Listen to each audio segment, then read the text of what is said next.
Commodities, late night movies with Rob and Zack. This is a podcast about cinematic oddities where we discuss any media that is too bizarre, abnormal, or off kilter for contemporary audiences. Occasionally, these projects gel. Most times, they crash hard into the realm of obscurity. Join us as we delve into the cult classic swamp. I'm Zack. And I'm a sophisticated sex robot sent back through time to change the future for one lucky lady. We are almost there, Zack. This is the penultimate episode of the 2001 Fortyear. I'm kind of in shock that we've made it this far. I am saddened by this, Rob. You have no idea how saddened I am by it. No, I know. But don't worry, as I don't want to, as I think some people might know if they're an astute listener, the next series that we pick up with after the Fortyear is over is going to be a great one. So you have that to look forward to, Zack. Aren't you excited to get out of the Fortyear and do something at least a little different? No, Rob, I am not. I want to live in 2000. I want to live in the eve of 9/11 so badly. Oh man. Yeah, now that you say that, it's like, well, what's the next series? And Zach's like, we're going to do the movies that came out after 9/11 in 2001. So much garbage that came out right after that. So we are here in our penultimate episode, like I said, to discuss American Pie and American Pie 2. Of course, American Pie 2 being the 2001 release. So now, Zach, I'm interested, as we've always kind of talked about in these episodes for the Fortyear. Was American Pie 2 something you had, or have, I guess I should say, a ticket stub for? Was this one of like a raunchy movie you were seeing when you were, 9? No, I didn't get to see these movies until I think 8th grade. Okay. Because I remember the kind of the film that broke the proverbial dam with my mother was the 40-Year-Old Virgin. Because I think it was winter of 2005 that had just come out on DVD, and I'm I want to see this. And again, most Americans, anything that was sexual, my mother was no, you're not watching. But I've been watching the Terminator, all the violence I could sit there consume since I was 8 years old. Sure. And so I remember really convincing her hard into I need to see this movie. And that was kind of again, that was the piece that caused the dam to break. Mm-hmm. I don't think I saw the American Pie films until I want to say maybe a few months later, because that's when I started getting in. I think once I saw American Pies 1 and 2, I started getting into all the others. Because I remember when American Wedding came out in 2003, and it was my nephew's family. And I remember hearing stories from them being so and so. I think it was my sister-in-law was one of my sisters saw the movie, and at one point one of the guys eats dog poop, and it was okay, which sounds something more you'd hear from Jackass. Yeah. It just sounded out of place in an American Pie movie, even in 2003. And so, but again, those movies always they were part of the cultural zeitgeist. It was hard to ignore them in the early 2000s. And so I eventually did watch I can't give you a specific timetable, but I did watch them all sometime in 2006, because I think I've told Rob a couple times now, and I think we've made it onto the podcast. The fourth film, the first direct-to-DVD sequel, might be the best film in the franchise. What is the title of that one? That's Bandcamp. Okay. And that's when I kind of got into American Pie. It was I think I got the DVD. I think I got American Pie 2 on DVD for Christmas in 2006. And I got the DVD for American Pie sometime in 2007. And then after that, I kind of lost interest in the franchise.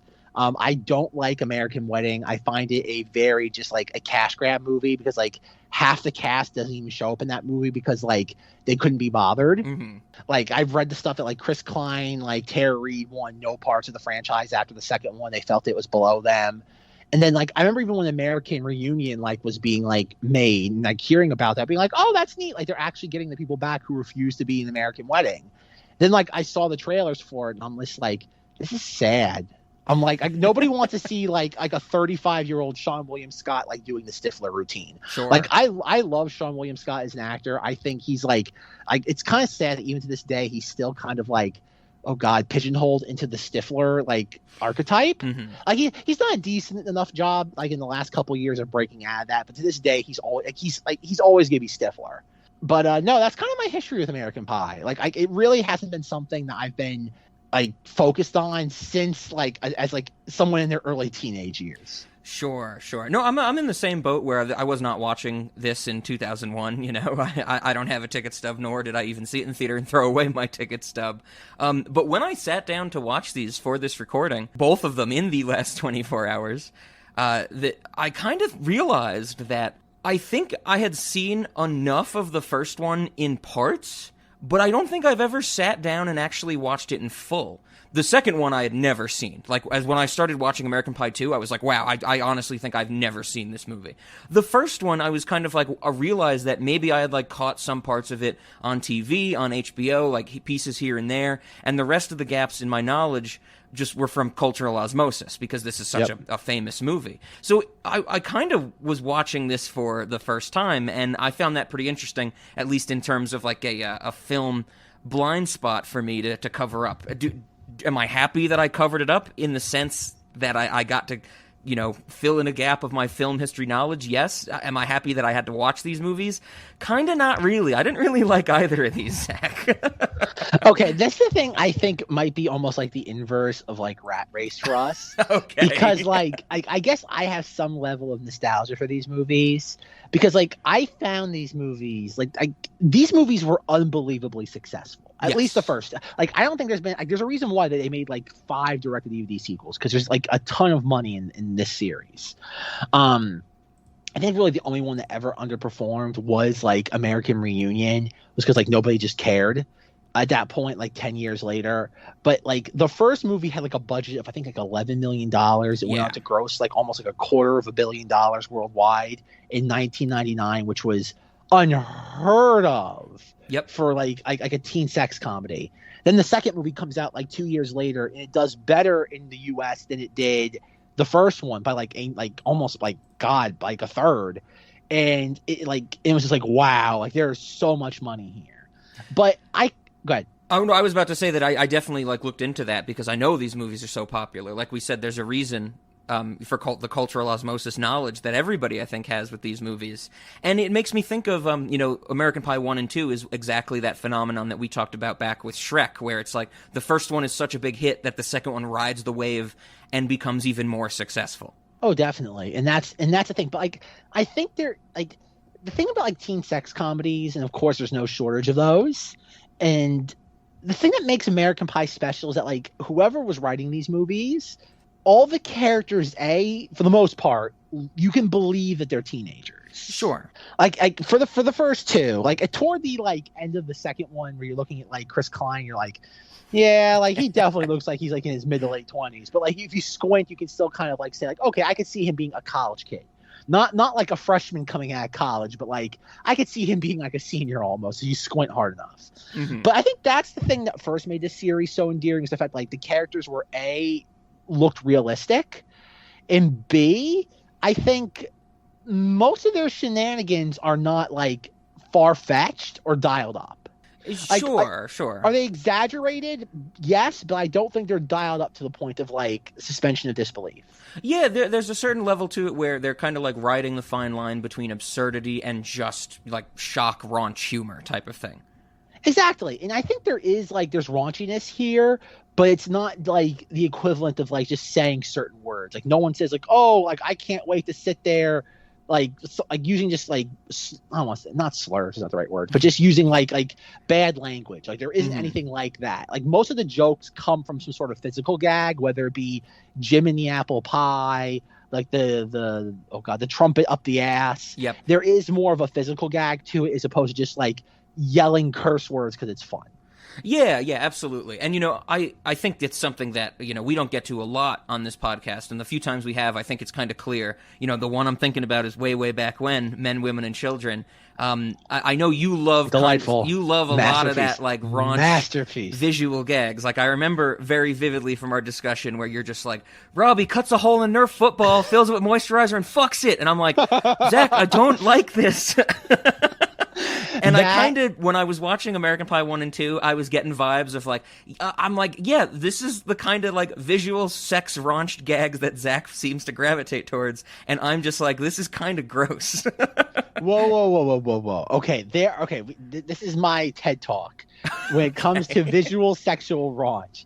there is a multitude, a vast difference between Jason Biggs boinking a apple pie and the kid in Men, Women, and Children cutting a hole in a Nerf football and pumping it full of moisturizer. Sure. One of them is called American Pie, and on the poster, it's like a pie with a hole in it. And that gag is set up that at some point he's trying to fuck a pie. Like, yes. that is established. That's more of a situation of convenience type of thing. Like, the pie's there, he has the thought, that type of thing. And he's also, like, an overly sexualized, like, 17, 18-year-old. Yes. In Men, Women, and Children, it's supposed to be a drama, and the kid's, like, 13, and he's like, I want to experience sex. What's the closest facsimile for this? A Nerf ball with lube. Like what is and that's just on top of everything else where he's texting the teenage girl she's like, yeah, I'm with the mall with Judy Greer, and he's like, I just came. It's like, what? What? Rob, there needs to be a revisit of Men, Women, and Children, because like I how do you want your eggs, Rob? How do you want your eggs? How do you want your eggs? I cheated on you. How do you want your eggs? I cheated on you. How do you want your eggs? That's how I remember that scene. It's beautiful. That film is a masterpiece. I'm glad that you mentioned, though, that this is going to kind of be the inverse of Rat Race, a discussion that we had many weeks ago, of course, Zach, that, this is kind of the differences that we have in comedy. Now, before we get into it more, because, of course, we have 2 movies to discuss. We're going to have our thoughts. We're going to have all these scenes, I'm sure, to talk about. Before we really dive into it, Zach, I would like to make a pact. I think we should make a pact that by the end of this discussion, we lose our virginity. What do you think? Ooh. Okay, I called dibs. Oh, God. Mina Suvarna. Is that her name? It's Mina Suvari. Suvari. Close enough. You mess it up in the I know. Sugar and Spice one, yeah, too. Rob, because it's an easy name like Jane Smith to constantly say. But, okay, so we have this pact. Zach and I are going to lose our virginities before the end of this episode. My direct follow-up to that is I want to say, hey, Zach, you come here often? Only if you give me a pale ale beforehand. Oh, man. No, so, I mean, what... of course, American Pie 2 is our, 2001 movie. We figured we'd tack on American Pie because that's such an important one, which is no stranger to the Fortyear. What do you want to start with, Zach? Do you want to do the first one first? I know with Legally Blonde, we talked a lot about the comparisons between the 2 movies. What do you think? Well, that's the thing that is so interesting about these movies is that for the most part they stand on their own. I don't you can kind of infer everything about the second one. I'm sorry, about the first one, what happens without needing to see it if you watch just the second one going in cold. Okay. Because you get that intro of Jim on moving out day, hooking up with the blonde girl, and Jim's dad walks in, and that tells you everything you know about Jim. Sure. And after, when I started watching the second one, I was like, yep, they know what movie they made the first time around. They know they need Eugene Levy to own those awkward scenes, so it makes sense to just jump right into it. Well, think about all the things that became kind of weird institutions in pop culture from these movies. The term MILF. Oh, sure. It didn't originate from that movie, but it became a mainstay in the zeitgeist to this day because of this. One of the most interesting things I thought was that, of course, like I said, basically, watching this for the first time, one of the people talking about Stifler's mom as a MILF is John Cho, which was crazy to me. And then in the credits, John Cho is credited, John Cho and the other actor who I did not write their name down and did not recognize, they're credited as MILF guys. Yes.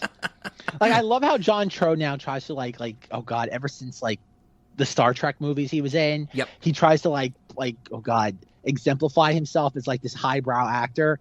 And it's dude, you got your main your introduction to the world was MILF as you're making out with a picture of Jennifer Coolidge. It's calm your butt down. Calm your butt down. Yes. And as a shameless plug for the Cinemodities Patreon, Cinemodities Plus as we call it, head on over there where Ben and I discuss Searching, where I say the same exact thing where I'm I've never taken John Cho seriously until that movie, and he's really good in it. Does that make me think he's a great actor overall? Kind of, because that performance is amazing, but you can't not look at him and think, Harold from Harold and Kumar. Like I said, that's of course he's done he did his oh god, like dumb like teen comedies, which is fine, but like it's one thing if he started out his career with Harold and Kumar, because at least there he's playing the straight man. Yeah. This he's just a dude, bro. Yep, absolutely. Even in the second film, like his really only major scene is like urinating on Stifler. I was shocked that he came back for the second one, and he had just so little to do. But then, as I watched the second one, I started to realize they literally got everybody back. Pretty much, they got everyone that they needed to back. Mm-hmm. But no, going back to your question about like how you want to just like dig into this. First, I want to get this out of the way because it wouldn't be appropriate considering the major theme of not just the Fortyear but of the podcast as a whole. I almost died. I almost just exploded from laughter when Nadia calls Jim, and we see the World Trade Center in the background. I just started dying. I'm just like, this is nothing warms my heart more than that shot. And I love that, like as I was looking at that scene, I'm like, what? This doesn't look like a New York City street. I'm like, what is happening? Yep. Like, it reminds me of like the Amazing Spider-Man 2, where like there's a residential neighborhood right off of Times Square.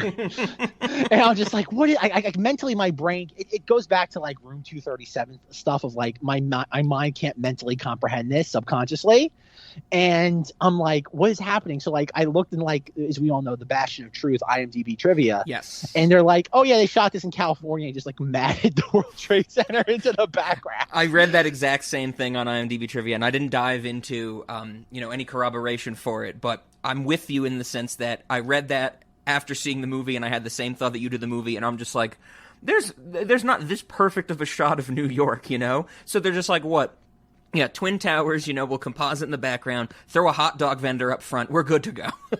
Yeah, exactly. Like, ignore the palm trees. But yeah, just like I easily, like, if we're ranking our favorite like scenes or shots from the Fortyear, if that's not number one, it's easily top 3. Like, that's just like, if they're ever like, if I ever did direct a movie, I want every skyline shot to have like some version of like the Twin Towers in it.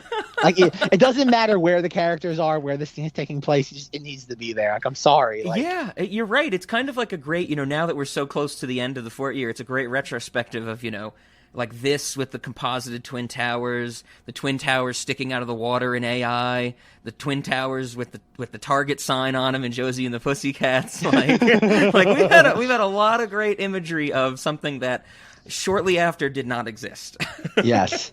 Like, I think I love the thing about that Nadia shot is that like they could have very easily just gotten some like stock footage of like a flyover of New York City, like an establishing shot, and then just cut to her in a phone booth somewhere. Yeah, exactly. It didn't need to be, like you said, a composite shot. And I love that their way of it just being New York City is just 9/11. Fair enough. Whatever. The audience gets my drift. But yeah, no. Best shot of the movie, 10 out of 10. Anyway, though, so getting back to this, like I guess for those of you who haven't seen this film, the plot summary is that dudes want to have sex. Like, yes. that's just the plot of the movie, of the movies, possibly the franchise. But there is a level, like I said earlier, when it comes to the characters, that I don't want to say heartwarming, but they are realistic. They're not just caricatures. Sure, I definitely would not use heartwarming, but believable, you mentioned earlier, fleshed out, realistic. This movie never goes truly absurd. It really kind of does keep it in line, even though it's some goofy stuff, and there's a few things that I have issues with, which I'm sure we'll get to, like Nadia, masturbating in a stranger's room in the first movie. But you're right. I mean, the characters all have their little quirks, their archetypes. It works on that storytelling level. My only issue really is that I think the first movie, even with that, kind of as a whole feels very dry to me. Like, it's got that, relatable young man raunch, I think, like we've been saying. And the plot is basically, just as thin as it can be, where it's like dudes want to have sex, they make a pact to have sex, all leading up to, prom or whatever, to actually get it done. And I'm fine with that. Even though I didn't really like the first one, I'm just like, I get what they're going for. There's a handful of funny moments that I'm sure we'll get to. The second movie, I don't think, has a discernible plot. The second movie might be entirely useless as far as I'm concerned.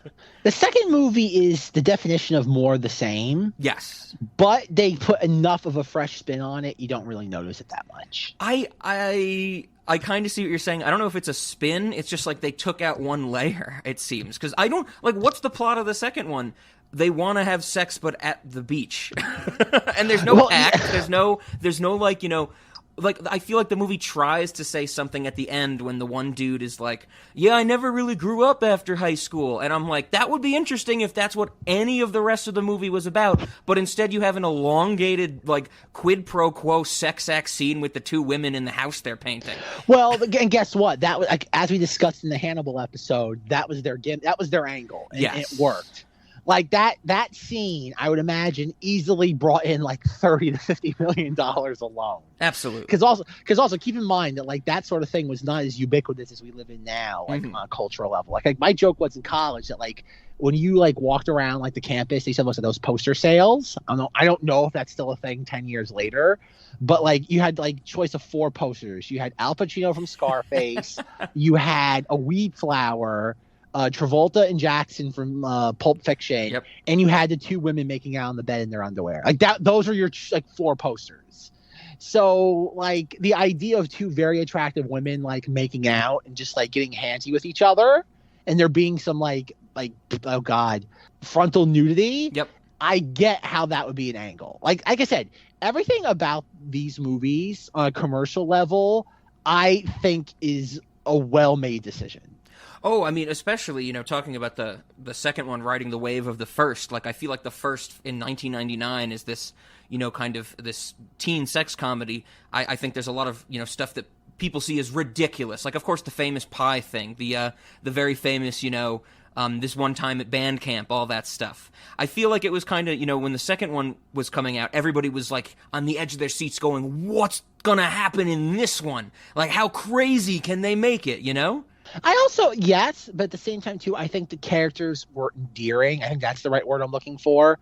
I think the characters are endearing. Okay. And I think that's the reason why this series endured for at least a few years initially. Sure. And yeah, I mean, they do have good chemistry with each other. Like I said, I think the like group of friends that all have their own like little gimmicks and shticks and archetypes and stuff like that, they interact well together, and that adds a lot to the movie for sure. Yeah, and I think, like I said, it goes back to that, like that. It's obviously a Hollywood-made movie, but I think there's a level of realism that's almost exclusive to the script and maybe the performances, because there's no performance in either film that seems over the top outside of Seann William Scott. Yes, absolutely. Especially in the second one, he's like dialed up to like the omega level of the Stifler character. But I kind of loved. I kind of forgot. I haven't seen the second movie in a while, so when I rewatched it for this like discussion, I forgot how like much more he's in this. Sure. And just like, because like he's like, we see him in the very beginning of the second one. He's with Chris Klein as they're going to like a final exam, and it's like a large lecture hall. And like he's like, oh, you're gonna love this, man. And obviously Stifler's doing is just see like up all the girls' skirts. And he's like, look, she's got little hearts on her panties. I'm just like, I'm not even laughing at that like situation. I'm just laughing at the way he just like enunciates that. See what they are today, dude. See what they are today. Okay, here we go. Moment of truth. Ooh! Oh, there's little hearts in her panties. There's little hearts in her panties. Come on, look, you pussy, look. What the fuck, man? Come on. She's got little hearts on her pants. I'm just like laughing at the way he's delivering the line. And I'm just like his enthusiasm, like the level of just, oh God, effervescence that Seann William Scott has for this character in the second one. Like if you ever wanted to see an actor literally just like be like balls deep in a character, it's here. Like he is committing to this in a way that I would say most other actors would be afraid to, or probably wouldn't even be able to. Yeah. Oh, I know what you're saying. The scene I'm also thinking of near the start of the second one is when they go to the party at his house, and there's like that tracking shot of him just negging everybody that he comes into contact with. Like there's one girl he's like they say like hi, and he's like, "Oh my god, talk about the freshman 15," and then it just keeps going, and it's just like rapid fire lines like that. Then he's like, sure, like in the first movie, like he like sees Sherman, and he's like, "Hey, Sherman." He's like, "Oh, hey, Stifler, what the fuck are you doing here?" And then like, and just walks by, which is like great because like again, it's just like okay, like that's the sort of stuff that would happen. Like there's been people on both sides of that quote unquote conversation at a high school party. Sure. And then you have the second film where like the exact same thing is happening. Like he's going around the room, like making all of his snide comments, Stifler. And like we see Sherman there and he's like, "Hey," like, he's like, "Oh, hey, Sherman, it's been a while." He's like, "Ha, good for you, Stifler." He's like, "No, man, I'm really glad to see you. It's been a while." "All right then." And he's like, yeah, what's he say the second time? He's just like he's like, "Oh, fuck you." And just walks away. Definitely. It's like it's more clever than that, but like it's amusing. Like that's the thing about it though. It's like this, again, this is not high art. It's amusing. Like this is the definition of almost like a vaudevillian like teenage experience. Yeah, vaudevillian's a great word for it, especially in the second one. You know, like I mentioned, the quid pro quo, like lesbian in quotation marks scene. Before the women are even in that, it all starts with Stifler just going into the house and he finds a dildo and he's just running around frantically. And then the impetus of them getting stuck in the house when the women come back is that they need to put the dildo back, and Stifler cannot remember where he found it because he says something like, "I got too excited." And I'm like, that's just bonkers. That's what I mean. Like the Stifler character is the best. Like, tell me if I'm wrong though, but like the Stifler character is the best part. Like he is the blood running through the second movie. Yes, definitely in the second movie. Yeah. Yeah, and that's the thing. Is like I was reading like some like stuff like the production like notes on the second film, and like apparently they want to make a much seriouser, not being a real word, a more serious film. Because like apparently there was an entire subplot where Chris Klein and Heather like cheat on each other. Yeah. And so somebody who's been aware of this movie for like 15 years now, I was like, what? Like I've never heard of this before. And like I went and found like the behind the scenes featurette. And like they talk about it. They're like, "Oh yeah," Chris Klein's like being interviewed and he's like, "Yeah, like this movie delves into something a little more serious than what my character was like dealing with in the first film. The idea of like a long distance relationship and like making something work, like if there is not like that level of physicality there." And then like you watch the film and their entire their subplot is just phone sex. Yes. and even that, like you have Chris Klein and Heather like doing like having their phone sex conversation, and Stifler just shows up and they're like, "Stifler, get off, man." "I am getting off with you two talking like that." Yeah. And I'm like, this is great. I'm like, this is all we need. Like, even though like it's some of the stuff is very, very like bare minimum, because by the time of the second film, Jim is the main character. Mm-hmm. He's kind of the de facto main character of the first one. But there's an argument to be made that, once again, that it is, to some degree, an ensemble film. Sure. Amongst the first film, that is. But by the second film, it's very much Jim's story. Because obviously, like things like Eugene Levy's character really, once again, hijacked the culture at the time. Yes. Oh, yeah. And that's, I think, Eugene Levy, all the scenes with him and Jim doing the awkward, talks and stuff, that's what really is the best stuff about that first movie, I think. Oh, yeah. And the problem is that, like, now, like, oh, God. There is so much comedy that is predicated on that awkward sense of humor. Yep. Like I feel confident in saying that like you do not get any NBC sitcom between 2005 to 2016 without the Eugene Levy, Jason Biggs moments. Sure. From 100%. the first and the second film. Because like it's just like it's the first mainstream instance of awkward humor clicking. Yeah.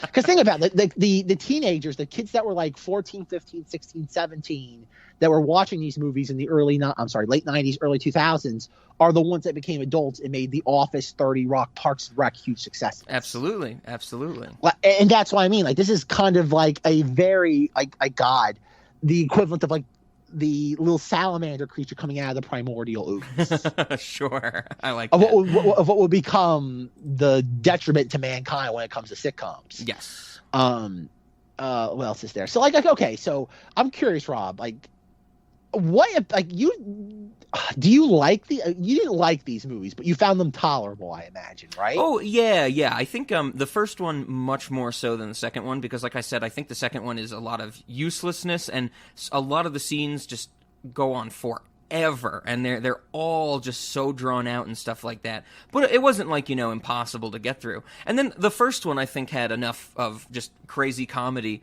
to keep going and stuff like that. But they're not like horrendous. I don't think I hate them. They're just this type of stuff is just not my cup of tea, I guess. But this is the thing I find interesting. It's like, and I think this is just my own personal taste, is that like I always prefer a sequel to the original, because I hate having to be like having that foundation level, and how much time a first film with anything spends introducing and laying the groundwork. Oh, sure. I just want to take off. Like I'm like, I get it. Like, and that's why I think I prefer the second film so much more to the first film, is that it lays that groundwork perfectly. Because again, you have that awkward interaction with Jim on moving out day. You have Stifler and Oz. You have all that. You have like very brief moments of Eddie K. Thomas, Freddie, and Kevin, who I don't even know what the actor's name is for Kevin. He's just Kevin. Thomas Ian Nicholas, and I think he sucks in both of these movies. Well, the problem is that like he's probably the most like realistic character in either film.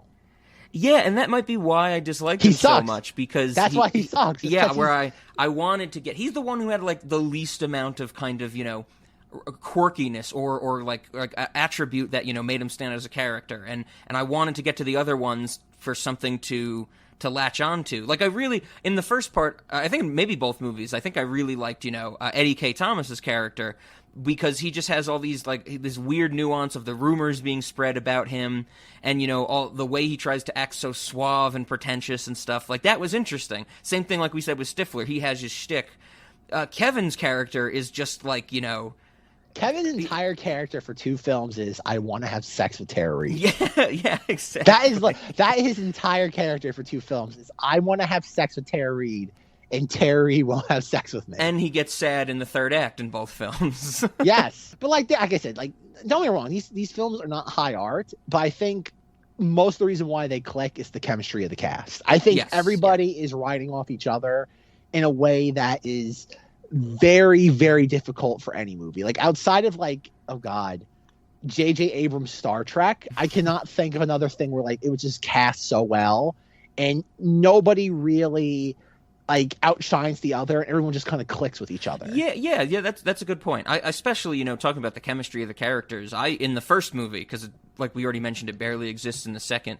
Mina Suvari and Chris Klein's chemistry is wonderful in the first movie. It's the parts, I think my least favorite parts of the first movie are when the script gets bogged down at, oh, I'm mad at you, and then Chris Klein leaving the big game to go to the concert. I'm just like, oh God, please let me skip this. I still like the idea of a senior in high school joining a club like a month before graduation. Sure. I find that as a concept fascinating. Like, how does the teacher... Like, it doesn't matter. It doesn't matter. It's just there for the sake of the plot, and I can see that. But, like, I love the idea of, like, okay, can I join this club? And you're it's May. You are graduating in, like, a matter of weeks. Yeah. Yeah, but, I've had this passion for so long. Yeah, you're right. It doesn't matter because, the angle of the script and the plot is that, Chris Klein, Oz, the character Oz, is playing the angle of the sensitive guy in the acapella, song club. And then, but just as easily I could see that they put a scene where it's like, someone, gets injured at the party in the beginning, and that dude happened to be on the singing club team, and they needed a spot to fill. But you're right, they don't need any of that. They know they don't need any of that because whatever, it just happens.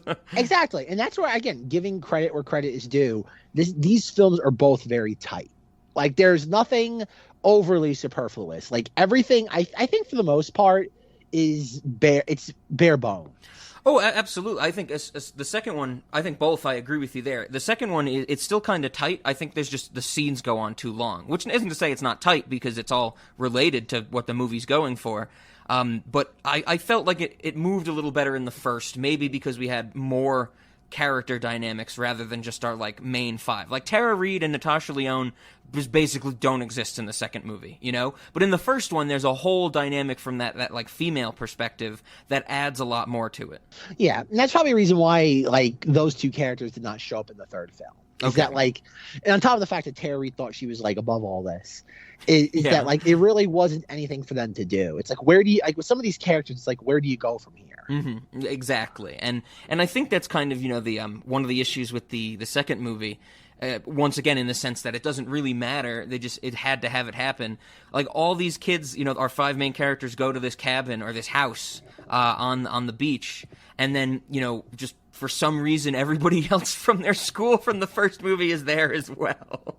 And like the band camp is in running distance from their house, you know. Sure, but that's the thing. I gotta give the second film credit for is that like in Hollywood there's so many instances, and like we talked about maybe a couple times now in the Fortyear, and we'll definitely talk about it at the very end when it comes to Jeepers Creepers. But it's the idea of like retelling the events of the first film, but just changing it enough that like it doesn't come. It's not glaring. Yeah, and I've got to say is that like the second film is a pretty good facsimile of the first film without you noticing it, because you have like it's the exact same beat. You have a bunch of guys who, like we said, just want to have sex. Mm-hmm. For the most part, they're not doing it out of some like misplaced sense of like, oh god, bravado outside of Stifler, and yet like it's like, oh, how do we do this? And Kevin goes to his brother, gets like, oh god, a tip, trick, like hint, and it like becomes a catalyst for the plot. And it's essentially rinse, lather, repeat from there. Yes. Even all the way down to like the Nadia things, like the gym hurdles. It's like Jim has all these hurdles when it comes to Nadia. And then he ends up like full circle back to like Alison, Hannigan, yeah. Hannigan, goddammit. Who I must say, in both of these movies, she is a cutie patootie with those pigtails. But yes, like that. Okay, so is there okay, I'm trying to think. Well, I guess again, I want to delve into some scenes though, but like this is the problem with discussing comedies. It becomes like, oh, this was funny, that was funny, that didn't work. But like some of the moments that like I kind of forgot about when rewatching it was that like even with like Chris Klein, he's with the college girl, and like we get like the establishing shot of them like at like the steamy pond, and he's like, oh, so what's your major? Oh, I'm studying become a women's independence. This, and this major. I started dying laughing at that. I'm just like, this is delightful. Because it's like this is where again you gotta give the movie credit for 1999, and then like he's like you have a woman that's clearly a feminist, and he's like, so my friends call me Nova Casanova, and she's just kind of just sitting there, and he's like, suck me beautiful, and she's like starts laughing, and I'm like, if this is the thing, I was like, you wouldn't get that sort of dialogue today, like you're like, we should say you are never ever getting another like teen sex comedy in the new millennium. You're just not. There's no way.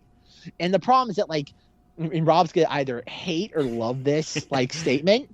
The close like what today's generation has when it comes to American Pie is our favorite series of all time, Rob.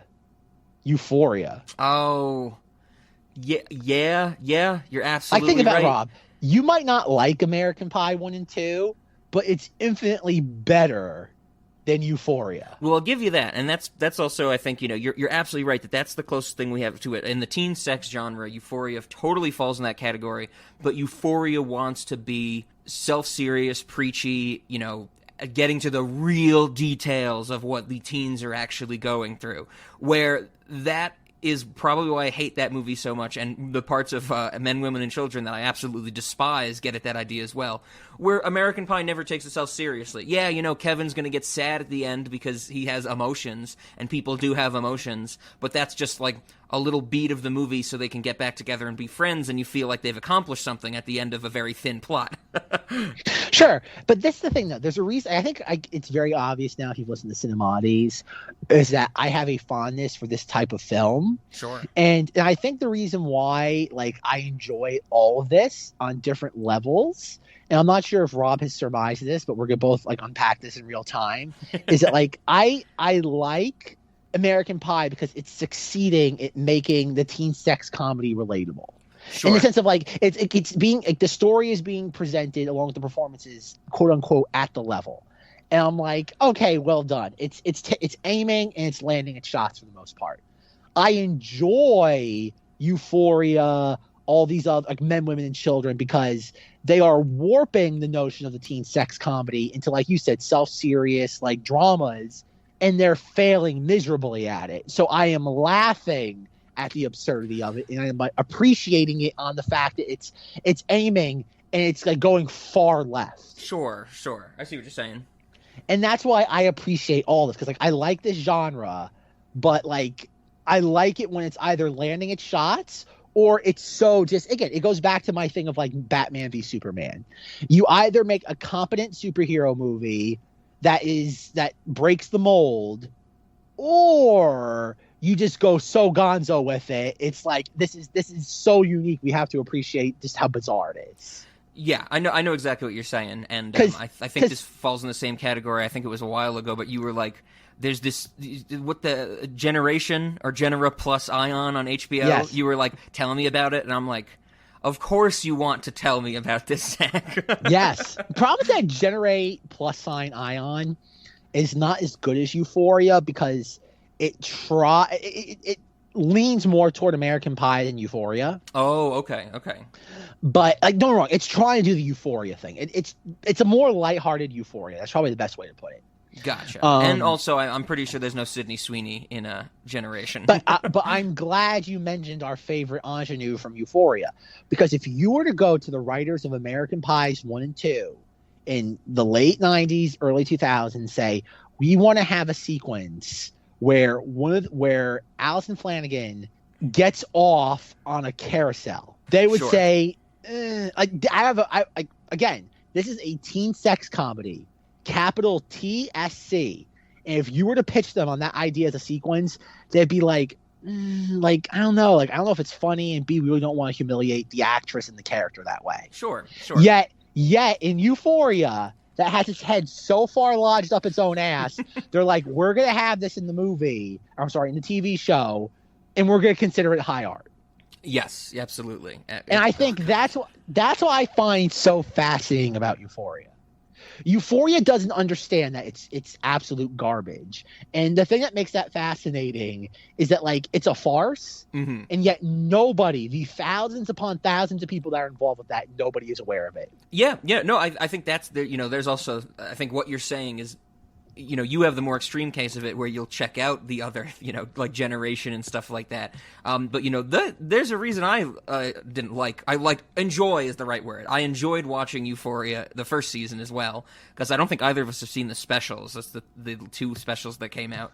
But like, I think we talked about it however many years ago in some recording, maybe like the 2-year extravaganza or something, where it's like, that carnival episode where, she gets off on the carousel is the best episode of Euphoria, because it is just going so goofy and playing it so seriously. Like our favorite, how many pretzels would you ladies like? Bitch, we don't eat carbs. 2, please. 2, please. Hey. You not having fun? No. Yeah, me neither. You want to do Molly? Welcome to Pretzel Mania. Can I take your order? How many pretzels do you want? We don't eat carbs. 2, please. That'll be 40. But yeah, so I'm with you. I know what you're saying for sure. But to get at something else you mentioned, you're absolutely right that I think these topics are the things that when they're portrayed more in the modern era, they need to be, or the industry feels the need to put some level of seriousness on it.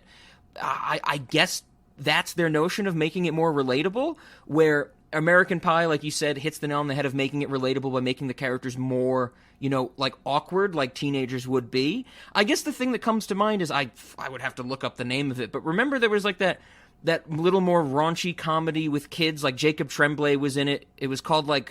Good Boys. Good Boys, something like that. Yeah. That's the closest thing in recent history I can think of that was trying to be a little less serious. I've never seen that movie, but I would totally imagine you have way more serious elements and emotional elements like a Euphoria than you do in American Pie. But yes, but I don't. Again, those are more like, oh god, middle school kids. So yes, I don't know. They're not teenagers. Like the closest thing I could say that's similar to American Pie would be super bad. Oh yeah, absolutely, absolutely. And that's what, late 2000s? Yeah, that's like 2007. So it's Okay. like what, only like 6 years removed from this. Mm-hmm. And that's the thing, is that like Hollywood, and I don't know what the decision making is, because like I think Rob and I talked about this maybe like a year ago. Like, oh god, it's I think it's one of the girls from that movie Booksmart, the one that like Olivia Wilde directed. Okay. And it's called like Unpregnant, where like they go on a road trip for her to get like an abortion. Yeah. And like all these hijinks and misadventures happen, and it ends in one of the most like factually incorrect depictions of abortion possible, to the point where like it's almost like imagine the like stars, like the Starscape sequence from 2001, but imagine that, but it being an abortion clinic. It's surreal, and I'm like, and I find it abhorrent and disgusting on every level imaginable, for a multitude of reasons, beyond just the social paradigm. But like that's your equivalent now of the teen sex comedy. Sure. Like, and then even like there's like, what, did you ever see that movie directed by our favorite actor from Promising Young Woman, 8th Grade, Bo Burnhams? Did you ever see that? No, I did not.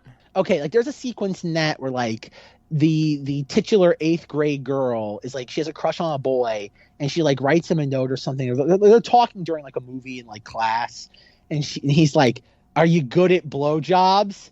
And she's like, "Yeah, I give the best, like I do the best jobs." And it's like, it's not funny. It's just What awkward. the fuck is like, that? yeah, like that's what I mean though. Is it like, but I get with, like, because for the most part, it's a good movie. It does a great job of just like replicating the experience of being that sort of age, just how awkward everything is. Mm-hmm. But like, there's no comedy. It's just like, whereas the awkwardness stems from the comedy in the American Pie films, comedy is the bedrock. With all this other stuff, the bedrock is either the social message or the awkwardness. Yeah, that's a good way to put it. Absolutely. The comedy is almost like a second or third thought. Yeah, that's a good point, and I think that's definitely, that gets at exactly the idea of the decline of these types of movies. Like you said, we're never going to get another American Pie type thing again.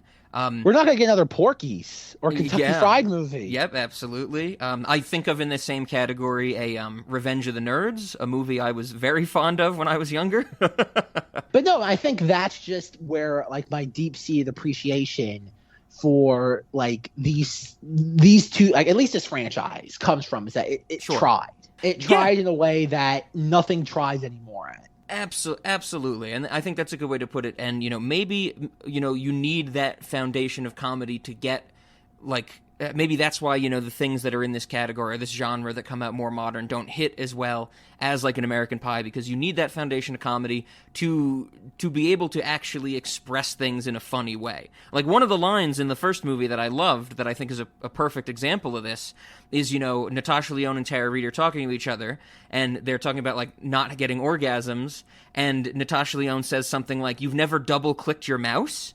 And it's like, I laughed so hard. Yeah, I thought that was the funniest wonderful goddamn thing line. in the world. But if you don't have that, like you said, bedrock of comedy, if it's more the social message or the awkwardness, then I think you're immediately restricting yourself from writing things like that will land that well. Like I think if you put something like that in Euphoria, it comes off as like more dumb than it really does as like a huge laugh line. You know what I mean? But that I agree with that though. But I also, even though this is a film about like teenagers, like teenage boys wanting to have sex, I don't think sex is as much as a focal point as it is in these other shows. Like I think it's fair to say that sex is more of a focal point in Euphoria than it is in the American Pie films. Yeah, it is really just like the motivation. Sex is the motivation for our characters in the American Pie films, but more of the comedy comes from the interactions they have based on what they do because of those motivations.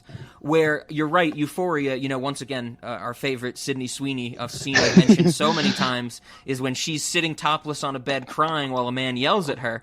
Like that is totally sex driven. Like the guy is saying, like, "Who do you think you are? You're boring. If anybody talks to you and you don't think they want to have sex with you, you're boring." That type of thing. Have we ever inserted that clip into the podcast before? I think I've done a few times. Have you? Okay, I wasn't sure if that's ever, because we've referenced that a lot, but I don't know if it's ever actually been inserted into the podcast. I think there's a few times where I've had to explain that scene to Ben, and then I will just put the clip in as well. Good. We need more of that. Who the fuck do you think you are? What? Well, this is literally the second time you've done this to me. So if we're not gonna fuck, then what are we doing? Are you being serious? You think I'm here because I'm interested in you? And what you have to say, or what you think about things, as if you're so fucking interesting? Fuck, are you dumb? You came on to me, remember? And ever since then, you show up, you lead me on, and then you whine about your fucking boyfriend. Like every time you start talking, I think to myself, who the fuck does this girl think she is? You are so fucking boring. Hey, I'm gonna be honest with you because no one else will. Any guy who says he's interested in you beyond just fucking you is full of shit. So good luck with your boyfriend. Oh, you're crying now. What else is new? Oh God, because even like Euphoria, like eventually, like remember that, like we would like, well, I was watching it, you were hate watching it, Yes, and like eventually that even just like devolved into like nothing. Because even like remember Sydney Sweeney gets really boring by the end of the first season, like where she's like she gets pregnant, she has an abortion, that's it, and it's like okay, that's it, and it's like that show goes so downhill after the carnival episode. And I remember us like being so angry at the finale. Like the season 1 finale ends with a musical number, and the reveal that the sweatshirt Zendaya has been wearing the whole series was her dad's. And it's just like, that's fucking it. That's all they're giving us. Oh God. But yes, getting back to the American Pie films. I'm like I said, like. I don't like. I hate it when we talk about comedies and it just the conversation eventually just like ends up in us like talking about highlights. Sure. So, are there any particular moments that come to your mind, like as in like stuff that you enjoyed, you didn't like, or just scenes that just deserve some level of highlight? Oh, sure. I think to tie some of them together, because a lot of the ones I want to mention all relate to one character, someone who we've mentioned already, and we've said also in the past that I really like seeing him in anything. Freddy from Freddy Got Fingered, Eddie K. Thomas. He's one of my favorite characters in these movies because of, like I mentioned, the affect that he puts on. It's a little weird in the second movie when he does all like the Asian-inspired cultural stuff and things like that. But in that first movie, like the way that he plays some of the like the faux suaveness, like for some reason I was just losing it at the end of the first movie when he's sitting down with Stifler's mom, and it kind of cuts back from him and her to some other people, whatever they're doing in the party, probably like Tara Reid and stuff like that, but there's just like a cut back to Eddie K. Thomas, and it's like in media res, like we're just hearing the end of the joke, and he goes, "So I said very obviously, this is a Piera della Francesca." And I don't know why I lost my mind at that line. But like his whole character of that exactly, of the like I said, the faux suave, I thought that came across as really enjoyable. Of course, the movie kind of tampers it down when he gets given X-Lax by Stifler in a very toilet humor based joke, which is never my favorite thing. But I really dug, a lot of his stuff. Even in the second movie, when he thinks Stifler's mom is coming to the lake house, and he like goes upstairs to change, as we learn, and it's revealed that it's Stifler's brother. He comes back down, and as he's walking down the stairs, he says something like, "Gentlemen, why is there so much noise on this special day?" And he's wearing this kimono, and I'm like, this is just ridiculous. And I thought that was a lot of fun. Well, even like I guess again, like there's a level of subtlety too with some of the characters, and specifically him, because like we see him like at Stifler's house. Like at the party at the very beginning, he's going through like the room where he like met the mother, and like he sees like the Tantra book, and he like picks it up, and we see like Stifler just walk in. He's like, "What the fuck are you doing here?" And it's like, get out. Like there's like I don't know, there's like a level of just like visceralness to like Sean William Scott's portrayal of Stifler. Absolutely. Like you can very easily believe he's just kind of like this like dumb meathead, but like you have that, and then like throughout the entire film, like Finch's subplot, like you said, is him like learning about this, him like learning all these like what tantra whatever it is, techniques. At one point we see him like watering the ficus, and he's just like, And, like, we cut back to everybody else at, like, the breakfast table, and they're just, like, watching him, and they're like, Finch, and Stifler's like, Finch, I don't know what you're doing, but stay the fuck away from that ficus. That's a jizz-free ficus, yes. Oh God! And then, like, even like every single time the phone rings and like it's alluded to it being Stifler's mom, and like Finch inquires, she's like, "Eat shit brick." Yeah. Also, you know, on Finch's character, one of the tiny lines in this movie that I thoroughly enjoyed was when they're doing the Nadia cast, the Nadia webcast. And when Nadia starts to undress, it cuts to, like, Finch and I think Kevin watching her on the computer. And he says, man, she takes her vitamins. And I'm like, that's such a weird thing to say about anybody. Like, because it's so like, vague. Like, you know, we could say that about Arnold Schwarzenegger. Be like, man, he takes his vitamins. Like, it's just the weirdest thing. But that's the thing where, like, I give the movie credit for being clever. Because when you're having an attractive woman undress and disrobe, it would be so easy for, like, a male character to be written to say, like, I can't wait to, like, squeeze her tatas or just, like, anything like that. And that is a clever line. It conveys the same thing, but it's not raunchy. Yeah, and I think that's it adds to what we were saying before about how when the comedy's the bedrock, you can have a line that vague and that, like, basic and make it land that well. Exactly. And I think that's where this film doesn't get the credit for being, like, everyone thinks of American Pie and they automatically go to, like, Shannon Elizabeth getting, like, naked. Yes. And it's like, yeah, but, like, even in 1999, if you wanted to see boobs, you didn't have to go see this movie. Sure. And so, like, and that's why I think it's so unfair, because, like, I was reading a bunch of stuff about the first film. Like, almost all of it is, like, 20-year later retrospectives from a couple of years ago about, like, her being like, would you do it now? Like, ugh. And she's like, yeah, like, the movie wouldn't get made now, but at the same time, they're like, it made my career. Yep. So she's like, I can't forsake it. And I'm like, thank you. Like, unlikely voice of reason, Shannon Elizabeth.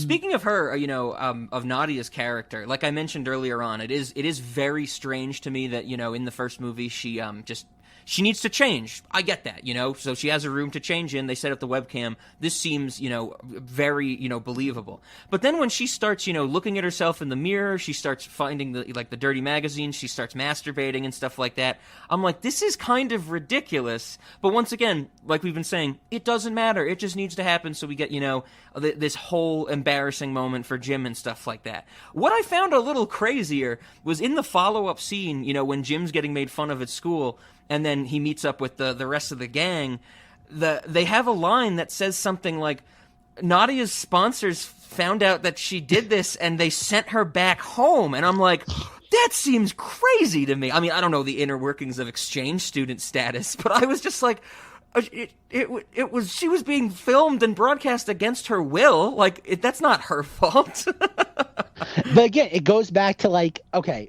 let's think back to, like, 1999. Sure. Nobody, like, the amount of people who had, like, webcams in 1999, yeah, like, on a consumer level, was probably, like, you'd be lucky you could fill a phone booth with them. Oh, absolutely, yeah. I did find that very ahead of its time for a 1999 movie, you know, having the, Jim, he sent the email to the wrong group. It went out to everybody in the school, you know, that type of thing. And I'm like, do they need a webcam for school? Why would everybody have one? But I love the fact, too, that, like, there's audio. Like everybody can hear the audio of the radio. Yeah. You know, there's not a microphone anywhere. like that sort of stuff, I'm like, okay, who cares? Like, that's not the point. You just have to sometimes just go with the flow of the movie. Yeah, exactly. And also in that scene, the Nadia cast scene in the first movie, one of the groups of people watching it is the band Blink-182. I would, like, when that scene started, because that's something I had never heard of about this movie. And, you know, this is a very famous scene. And I think, you know, the whole, you know, Nadia cast is, you don't think of who's watching it, you think of what's going on, you think of, you know, Nadia, stuff like that. When this happened, I was like, is this Blink-182? And it's like the full Blink-182 band reacting to what's going on. I'm like, this is unbelievable. Yeah, it's like I said, there's so much going on. Yes. Like it's like, that's where, again, not to go back to our favorite punching bag, but Euphoria, is that, like, every time there's a sequence in that, it's devoted to one thing. There's one theme, there's one point to every sequence. Yes. And with this, it's multi-layered. It might not be the most like it might not be, good Lord, like rings on a tree level of layers, but, like, there's enough going on that like you're even like the fact you have like the other guys, they have a little monkey and the monkey's reacting to all this. Even that is like it's another layer. It's not super duper highbrow, but it's just another piece of the puzzle. Yeah, absolutely. A piece of the puzzle is a good way to put it, for sure. It's just it works. It's kind of like, even though I didn't enjoy this as much, it makes total sense what you're saying, that it just, the script needs to knows where it's going and gets there, and it's just like, yeah, forget about it. Well, okay, this is a question I have for you though, because like at one point again we see Nadia, she takes out the dirty magazines, and like Finch is like, oh, she reads it for the articles. Oh yes. And then we like, even that is a great moment. But then after that we see her and she's like getting aroused to it. And it's just like is like at that point the scene is just so far fetched, but it doesn't like. Did that take you out of it at that point, or like are you along for the ride? Oh, I'm just along for the ride. Once she's like looking at herself in the mirror and like just taking time with this, I'm just like, I guess whatever. It's like the moments I always mention in movies when they establish to the audience that they're just throwing away physics. Like by the time she's reading the dirty magazines and starts masturbating, I'm just like, okay, no, I'm fine, I get it. Yeah, and I think that is something that a movie has to do very, very like subconsciously. Oh yeah, sure. For a movie to make you kind of just throw out your throw out like your disbelief, you can't do that intentionally. Definitely. Like that's just movie making magic, and that's where like again I got to give both of the films, probably more the first one than the second one, that level of like credit, because you can't do like it's almost impossible to do that. Yep, I'm with you for sure. Because even like that, like again, obviously the Nadia like disrobing scene is attempted to be emulated in the second one with the lesbian sequence. Yep. And even that moment, even though it's a fun sequence to like watch, like these very, very heterosexual men have to like embrace some level of just groping of one another. Yeah, sure. Intimacy. It feels infinitely more contrived. Even though I think it works, it feels much more contrived than the Nadia sequence. Definitely. And that's the thing. So that's I don't want to call these films highbrow, but they seem like there's got to be a word for. I don't want to say clever either. What's like a lesser version of clever? That's a good point. What's a lesson like?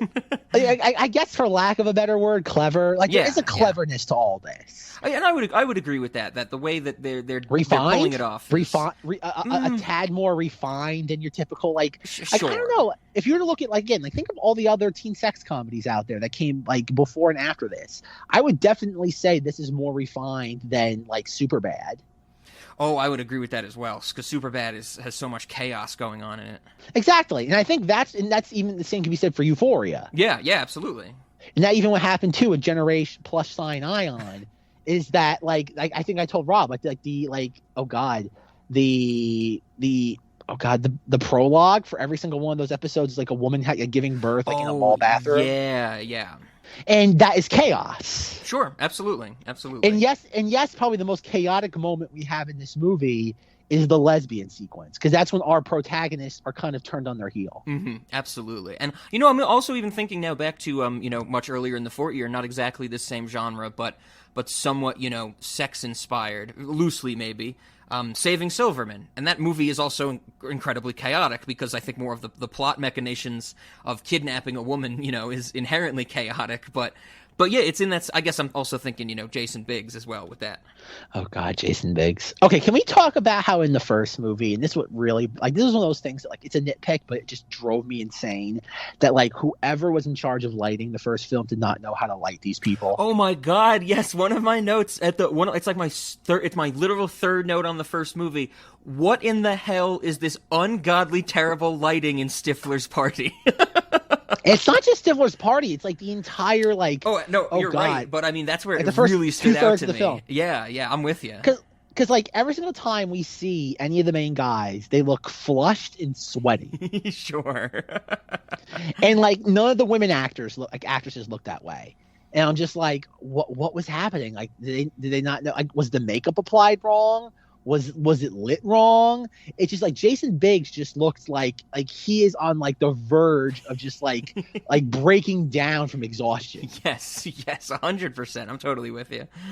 Yeah, that was just so strange. And then in contrast to that, along the same lines but in the opposite direction, the big lacrosse game at the end that Chris Klein runs away to go to the singing competition for.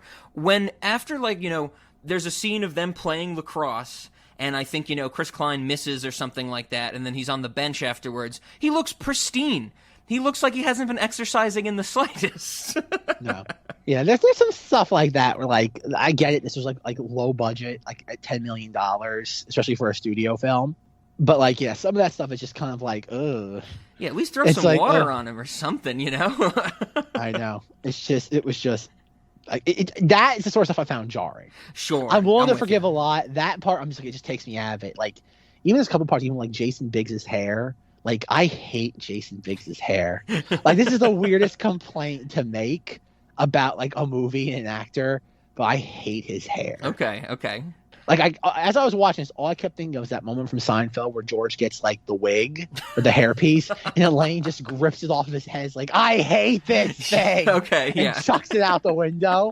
That's all I want to do to Jason Biggs throughout both of these movies. A weird complaint, and I'm willing to just, I can see that right out the gate, but I hate his hair. Okay, I don't think I feel that way, but I might be because, whenever you see Jason Biggs, that's just what his hair looks like, I guess because of the success from this movie. Because I think it looks kind of the same in Saving Silverman, unless they're... I don't know, does he ever get into a costume for the Billy Diamond stuff or anything like that? I don't remember exactly. I want to repress that movie. He might have a wig. Oh, God. Okay, one thing I will give, Rob, say what you will about Saving Silverman, it does have Arlie Ermy. Like, I think it's fair to say, yes. If you take Arlie Ermy and put him into any movie... Arlie Ermey's the best part. Oh, 100%. Of course. The great Arlie Ermey. Absolutely. Once again, fascinating moment in Cinemati's canon. We've discussed 2 Arlie Ermey movies, Saving Silverman and the Texas Chainsaw Massacre reboot. Yet we have not discussed his most famous role in Full Metal Jacket. Another one of those instances. Yeah. One day. And fascinating how we just kind of we talk about the truly important films on Cinemati. Yes, absolutely. So, I mean, I think we touched on it briefly before, but I did have a question for you about Stifler's brother, who, of course, appears in both films. Well, the question is about his appearance in the second film, but the one in the first movie at the end in, like, the prom night after party, when, Tara Reid and Kevin's character are going into the room, and the little brother pops out of the closet and says, "You guys are gonna fuck!" You guys are gonna fuck, aren't you? Fuckers! Fuckers! Fuckers! Fuckers! Fuckers! Fuckers! Out. Oh, come on! Get out. Oh, man! This totally gave me vibes of Elves. Remember the little brother from Elves where he's like, "You've got big tits and I'm gonna tell everybody I saw them. I'm your sister." What are you doing?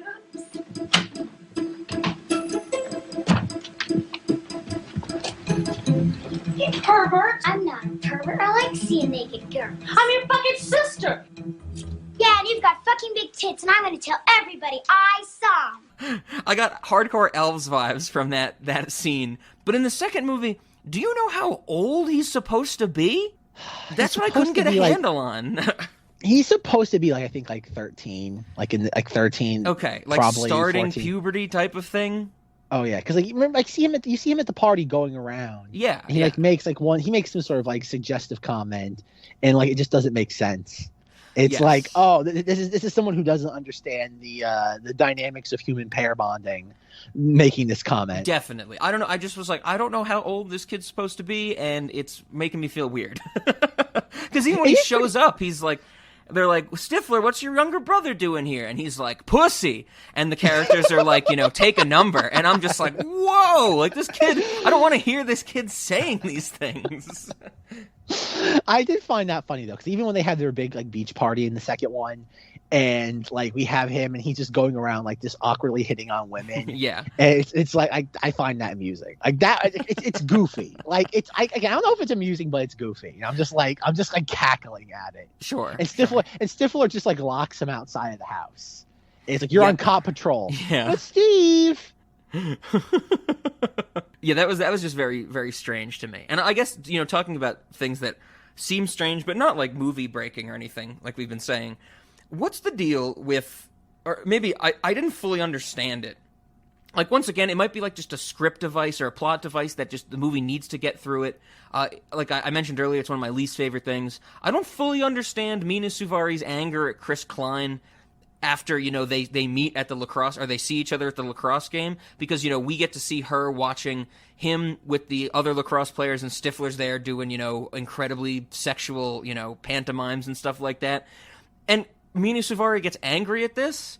And Chris Klein, he's not doing any of that stuff. He looks like he's like brushing off Stifler with disdain and things like that. I didn't fully get why Mina Suvari was angry, but like I said, it could just be, oh, we need this little rift in their relationship. Like, that's the point of the movie that we're at, right?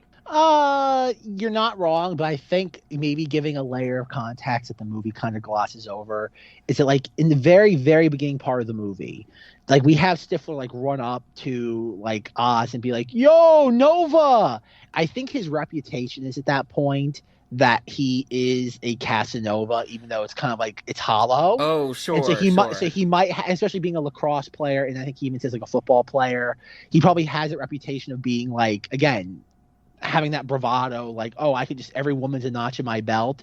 So, like, and we even have that with, like, Mina Suvari when she talks to, like, the other people in the acapella group, and she's like, I don't get it. He's just here for like for us. Mm-hmm. And like so like I think she's leery of him in that sort of behavior. Just kind of like is like, oh, she thinks that it's giving away his intentions, even though that's not the case.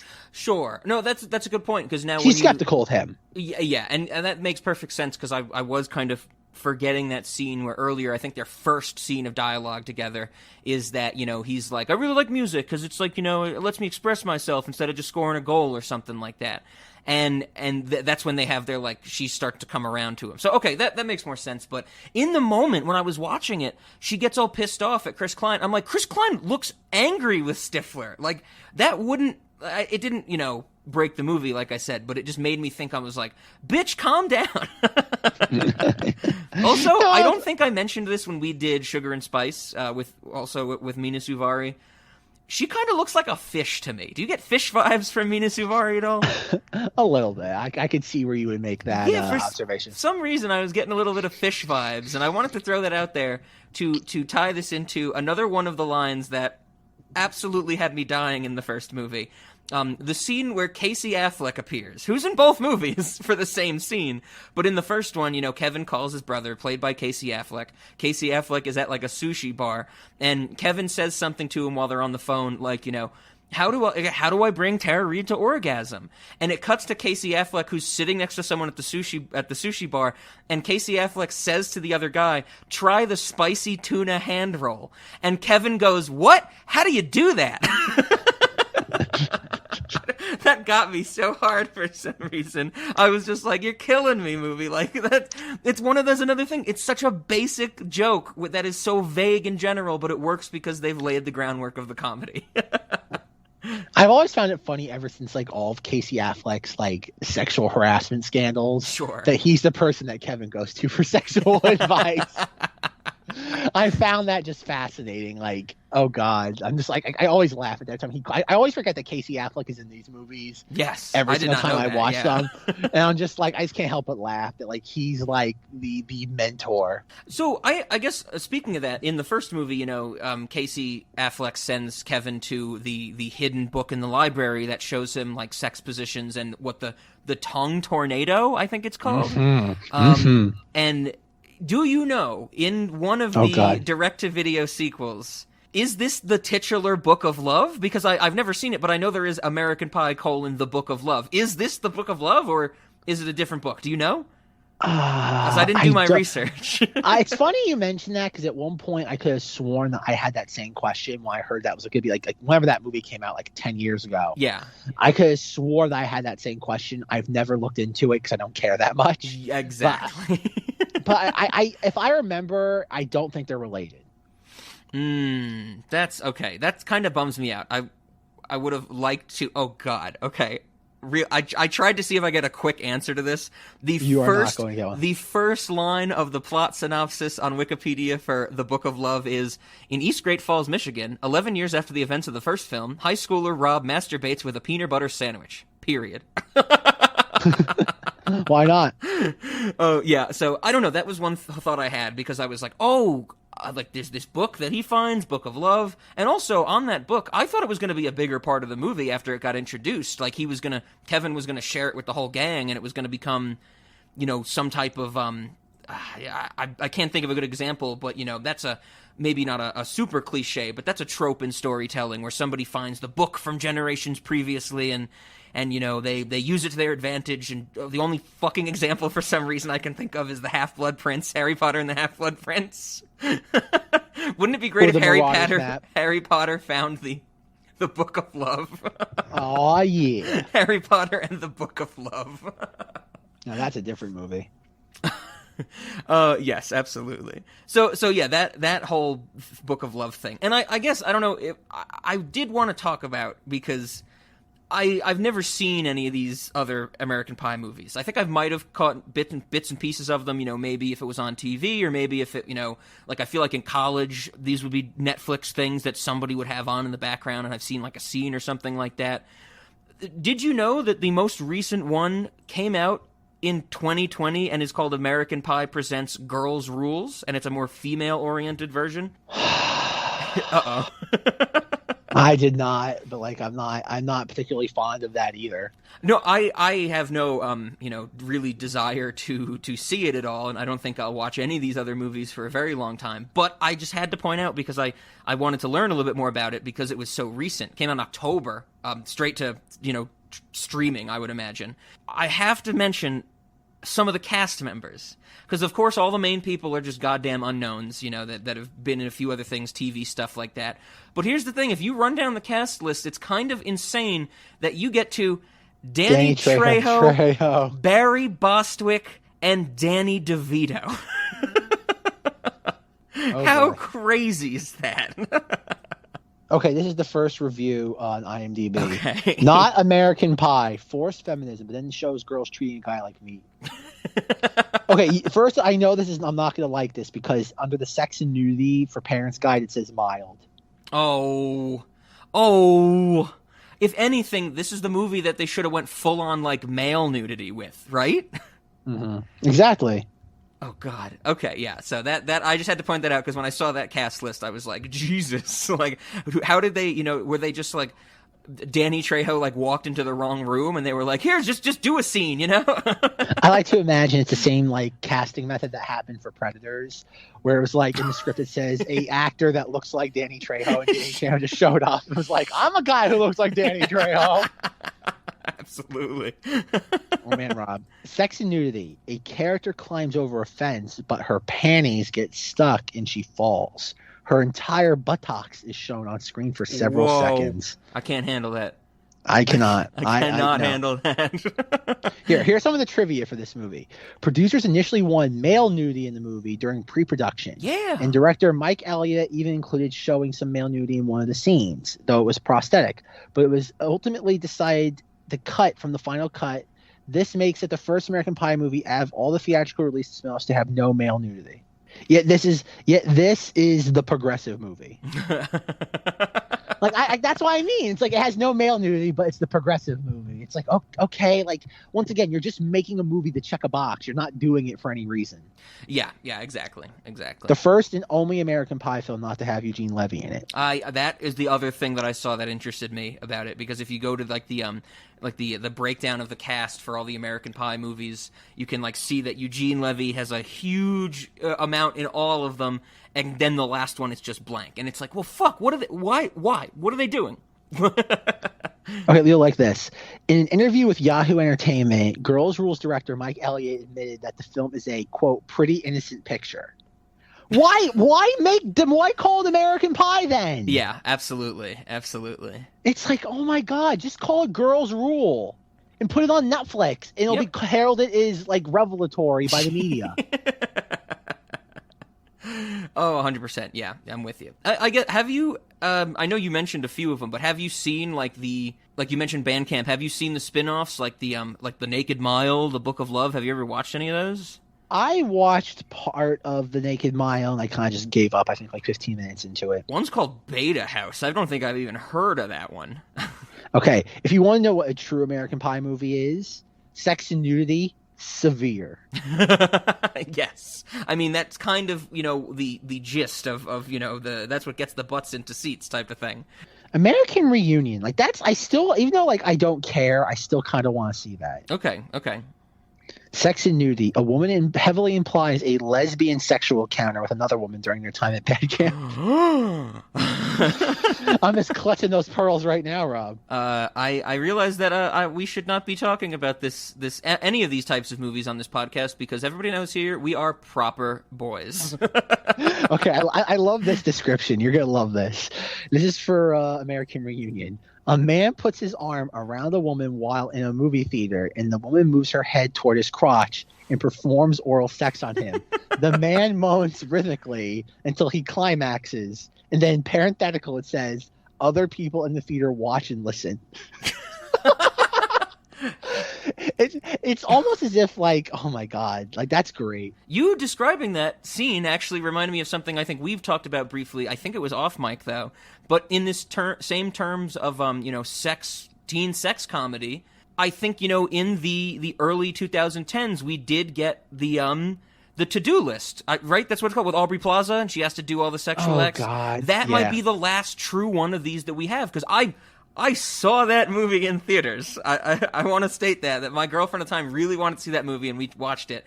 But that was very, very comedically inclined. I didn't love it. I think it might have been just because I don't really gravitate towards these types of movies. But I remember there was tons of jokes that I was laughing at, and the reason, I guess, to explain to Zach and our audience that I remembered that movie after you described the movie theater fellatio scene that you just did. That happens in the to-do list where, Aubrey Plaza, one of the things she has to do is give somebody head, and she decides to do it in a movie theater with this dude, and she, you see her start to, unzip his pants and go down on him, and she, freaks out and runs out into the lobby, and you don't know why, and then she gets on her cell phone, she calls her friend, and she goes, He's uncircumcised. What do I do with this? I remembered that scene for some reason. That has moderate sex and nudity, Rob. I don't think there was a lot of nudity. That was more of the sex talk and stuff like that. Yeah. And also a fantastic joke from Bill Hader.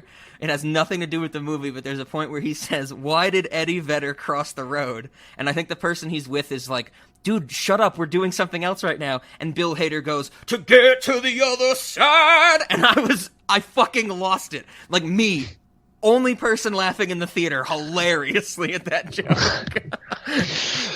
Take your time.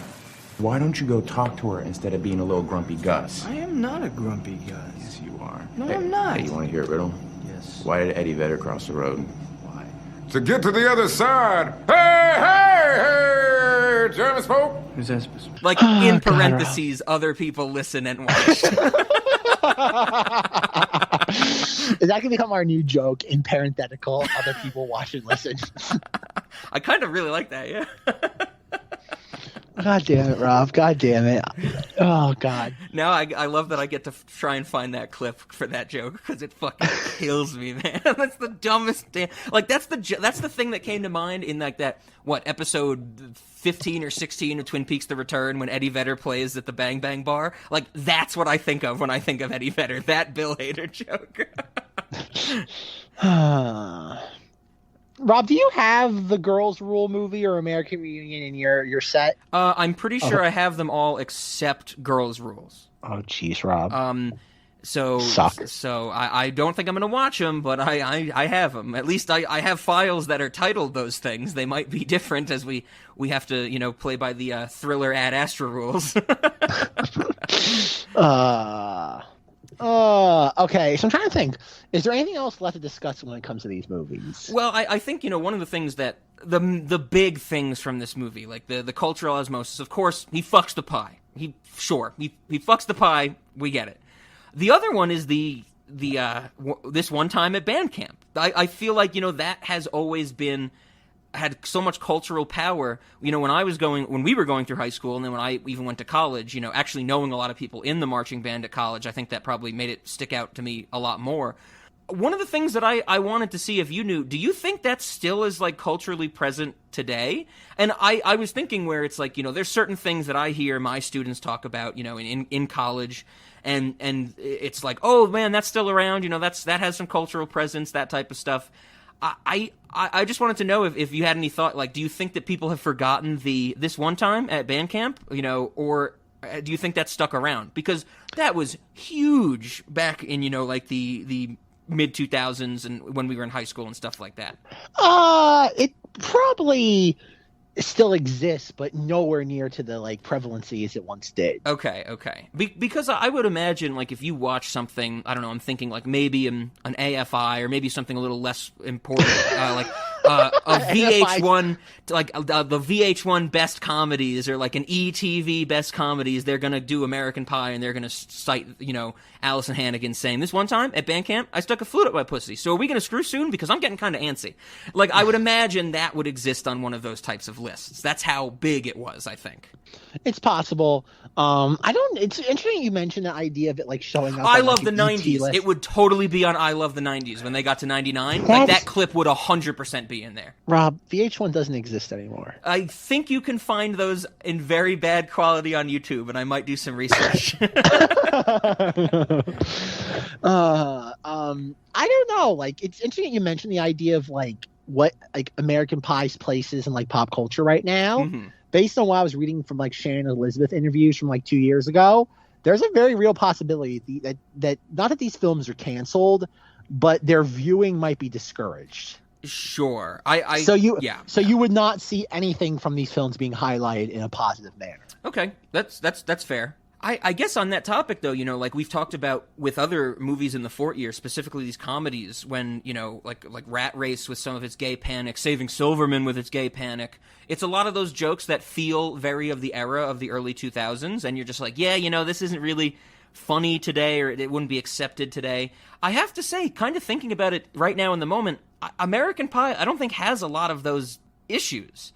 I don't think, maybe in the second one where, Jim and Stifler are having issues kissing and stuff like that, you might be like, oh, a little gay panic, but I think that's not the point of the scene. Whereas in Cuba Gooding Jr. and Rat Race, that's just full on gay panic. And of course, Saving Silverman.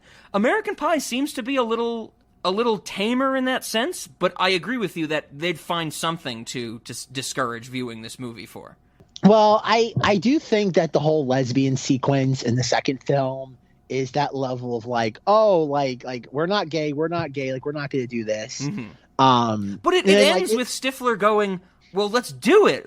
Give me a handy. Let's do this, guys. Let's have a fivesome, Sure, but remember the ultimate the sequence ends with Eddie K. Thomas just running out. Yeah, but you do have the thing at the end too with Stifler where the little brother brings them both in. He's like, "I'll do anything. I'll suck every guy's dick in here. I'm comfortable." Yes. And so you do have that though. But I think once again, it's the what's the word? You're objectifying women. Mm-hmm. That's the thing. You're objectifying women. Remember, the protagonists are men. And they want to have sex. Inherently, it is evil. Fair, yes. And what's full disclosure, Zach and I were proper boys. No sex ever. Exactly. We respect women. We're okay, what was that joke from the other guys where it's what was it? Well, one of Will Ferrell's ex-girlfriends. And it's the guy who looks like Zach Galifianakis, but it's not Zach Galifianakis. I know what you're talking about. And he's God, I don't know, Rob will find the clip if he even can remember it. And it's this is vermouth. I want to say vermouth, even though that's a liquor. Sure. He was being abducted. Obviously, but what kind of... Holy shit. Nobody leaves our house! Go! Yeah! God! You came out of nowhere! Holy shit! This is 20 miles! You get back here! No, I would imagine that what's considered safe comedy these days is American Pie Girls Rule. There is no nudity. Yeah. There is nothing. There's nothing sharp about it. It's just simply women empowerment. Mm-hmm, mm-hmm. Even if it's not funny. Even though American Pie is a comedy film franchise, it's not about laughs anymore. It's about empowerment. Yeah, even if that empowerment is hollow. Like we were saying before, the social message, absolutely. Yep. The social message comes first. Everything else, whether it be the laughs, the entertainment, comes second. And that's what it is. It's the grandstanding virtue signaling that Hollywood is exclusively concerned about. Sure. So on that same kind of the little tangent that we went off on came from the idea of the lasting legacy, and like I said in that first one, him fucking the pie, the Allison Hannigan stuff, the one time at band camp. I'm kind of shocked that since 2001, like I said, I'd never seen American Pie 2 before, that we don't have a cultural lasting legacy for the scene where Jim pretends to play the trombone. That was bonkers. I was like, how have I never heard about this before? Because when he gets into it and starts dancing and just like, and everybody's cheering him on, I'm like, this is crazy. I kind of think that might be my favorite sequence in the movie. Yeah, it's a fun sequence, but like it's so out of place. Like you could take that sequence out of the movie and it doesn't change anything. Yes. It's there. I know why it's there. It's there to show Jim like building up his confidence. I know why it's there, but like you could take that sequence out and it would make no difference. Yeah, you're absolutely right about that. Yeah. All it's there. It's a payoff to when he kind of has this moment of running back to her during the third act. Oh, and he walks away from the audience when he hits that kid in the face with the trombone at the end. That I was like, that's pretty fucking funny. Well, that's the kid earlier who's like, "You're a visitor. Visitors aren't allowed to be back here." Yeah, Visitor once brought cookies, and the cookies brought a bear, and they had to shoot the bear in the head. And guests bring food. Food attracts animals. This one time, a bear came, and then the bear had to be destroyed, which means they shot it in the head with a rifle and killed it, and it died. Brains exploded. It was. I love that line. He goes, "This one time, a bear came, and it had to be destroyed. And by destroyed, I mean shot in the head with a rifle." And I'm like, "Whoa!" I'm like, "Yes!" I'm like, "Give it to me, movie. This is what I want." Rob's like, "Injected into my veins." I just loved that phrasing. This one time, a bear came, and it had to be destroyed. But like that seems like so out of place in this movie. Absolutely, yeah, because you could totally see, like, if they cut that out, Jim would go find Allison Hannigan, she'd finish her flute lessons or whatever, and then she would say, this one time here, and you would just keep going. That would be the callback, but they added this little extra touch that I find so pleasing. It's like a little bit of mint on top of as a garnish or something like that. Sure. And the fact they gave it to an actor that has such a specific delivery of the line. Yes. It had to be destroyed. That's my type of linguistic joke that just kills me every time. Well, okay, it's that same type of humor that's like Eddie K. Thomas being like, she takes her vitamins. Yes, exactly. Yeah, 100%. You can say she has big boobs, or you can say she takes her vitamins, and that's where I say this film is pretty clever at times. Yeah. I guess one of the more basic things that I also laughed at, I think maybe this wasn't as clever, but this was just kind of so blunt that I laughed at it. We talked about how Chris Klein leaves the big lacrosse game to go and be in the singing competition. He shows up and everybody's like, Oz, you made it. And Mina Suvari and them have their moment. And then the guy who was gonna do the duet with her in place of Chris Klein says, does this mean I don't get to do the duet? And just some other character who I don't think has any other dialogue in the movie just goes, Albert, you suck. And it's so blunt and pointed, and like probably the way that it cuts away to another, shot of Mina Suvari or something so quickly. Ozmeister! Oh, great. That's a game. I'm not playing. You're missing the game for us? No, I'm missing the game for you. Does this mean I'm not going to get to do the duet? Albert, you suck. Just makes it hit so well. Like I said, this movie, even though it's a sex comedy, there's more to it than that. I would say it elevates the genre, the subgenre.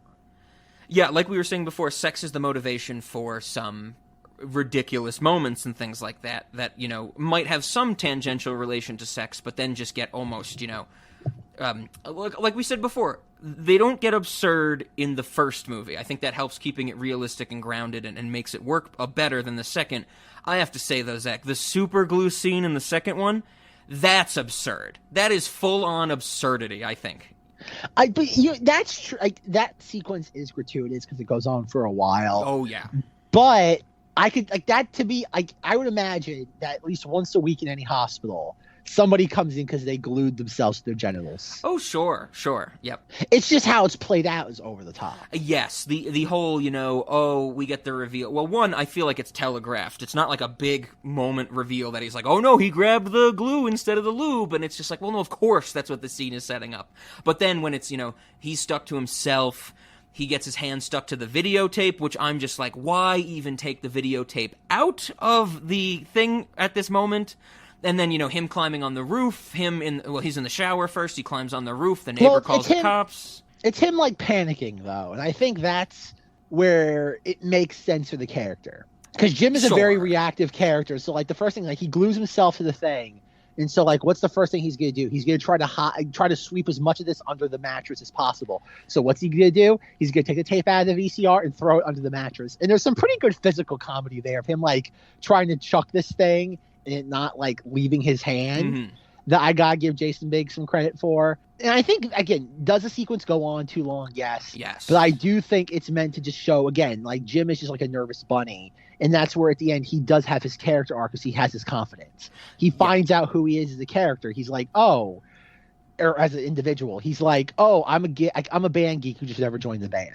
Yes, exactly. And I think also to that point, the slight, very small heart that the second movie might have, when it's not being like just a straight, teen sex comedy. I really, really loved the moment when, Eugene Levy drives Jim back to the beach house, and he's like, I think it's better that we don't tell your mother about this. She might not really understand it or anything like that. And Jim says to Eugene Levy, he's like, thanks, Dad. You've been really cool with everything that's happened. And the camera just holds on Eugene Levy, and I honestly believe he is feeling that. He's like, wow, my son called me cool, and I'm happy about that. Like, it's such great, facial acting from Eugene Levy, because he's not saying anything in that moment. And I was like, that's heartwarming.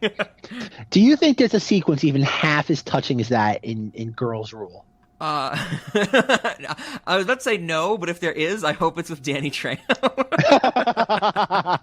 Like, because if you look at the cast for Girls Rule, I didn't mention earlier, Danny Trejo plays janitor Steve Garcia.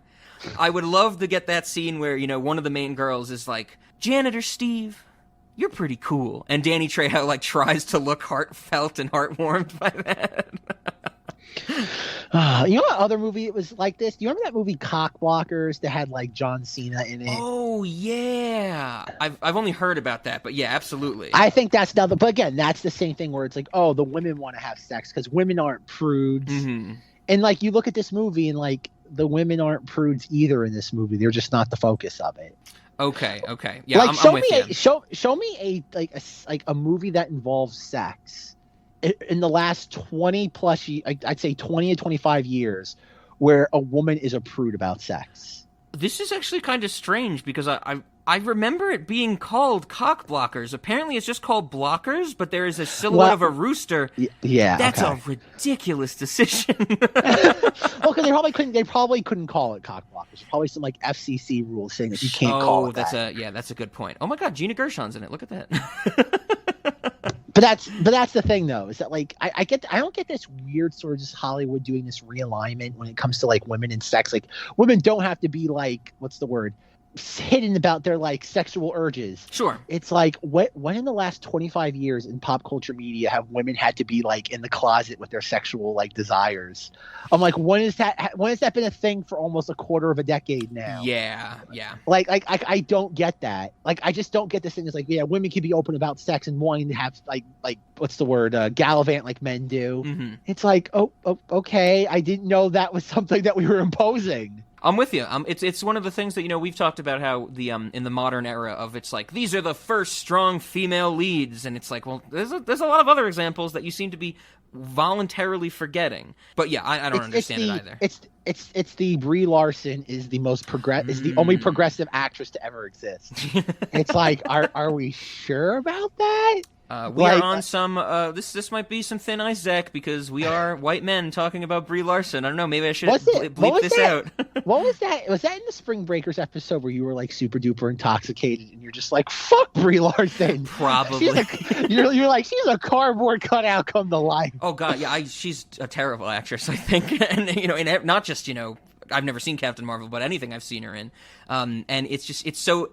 That interview with her, which I know we've talked about probably off mic, it's just when she's like, doing that interview and just digging herself a hole further and further, and she says something like, am I saying I hate all white men?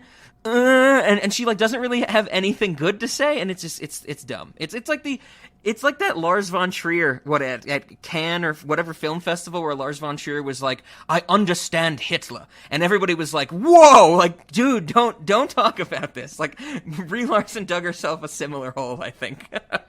But what's really funny is that, like, and this, not to bring this back to, like, Marvel, but, like, I've seen, like, now with, like, Black Widow out in theaters and being like, oh, we've been waiting, like, 10 years for this movie. Everyone's like, they're like, oh, this movie didn't do as well as, like, Captain Marvel's opening weekend. And there's this weird sort of just, like, I don't even know what you would call it, like, a straw man argument. I wouldn't even know what the type of, like what logical fallacy it would be considered, where they're like, well, technically, like, Ms. Marvel, Black Widow was thrown under the bus for a more, like, spectacle, like, based, like, female, like, heroine. Sure. And it's like, is that how you're explaining why people don't care about this movie? And that's what bothers me so much about that argument for, you know, comparing those two movies. I don't think that might have something to do with it, but really, the big issue is just like we said in our, you know, when we were leading up to Avengers Endgame, that, like, everything before Endgame, like the filler, which Captain Marvel, you know, the filler, that was the bread. You eat your bread at your restaurant when you're waiting for your meal.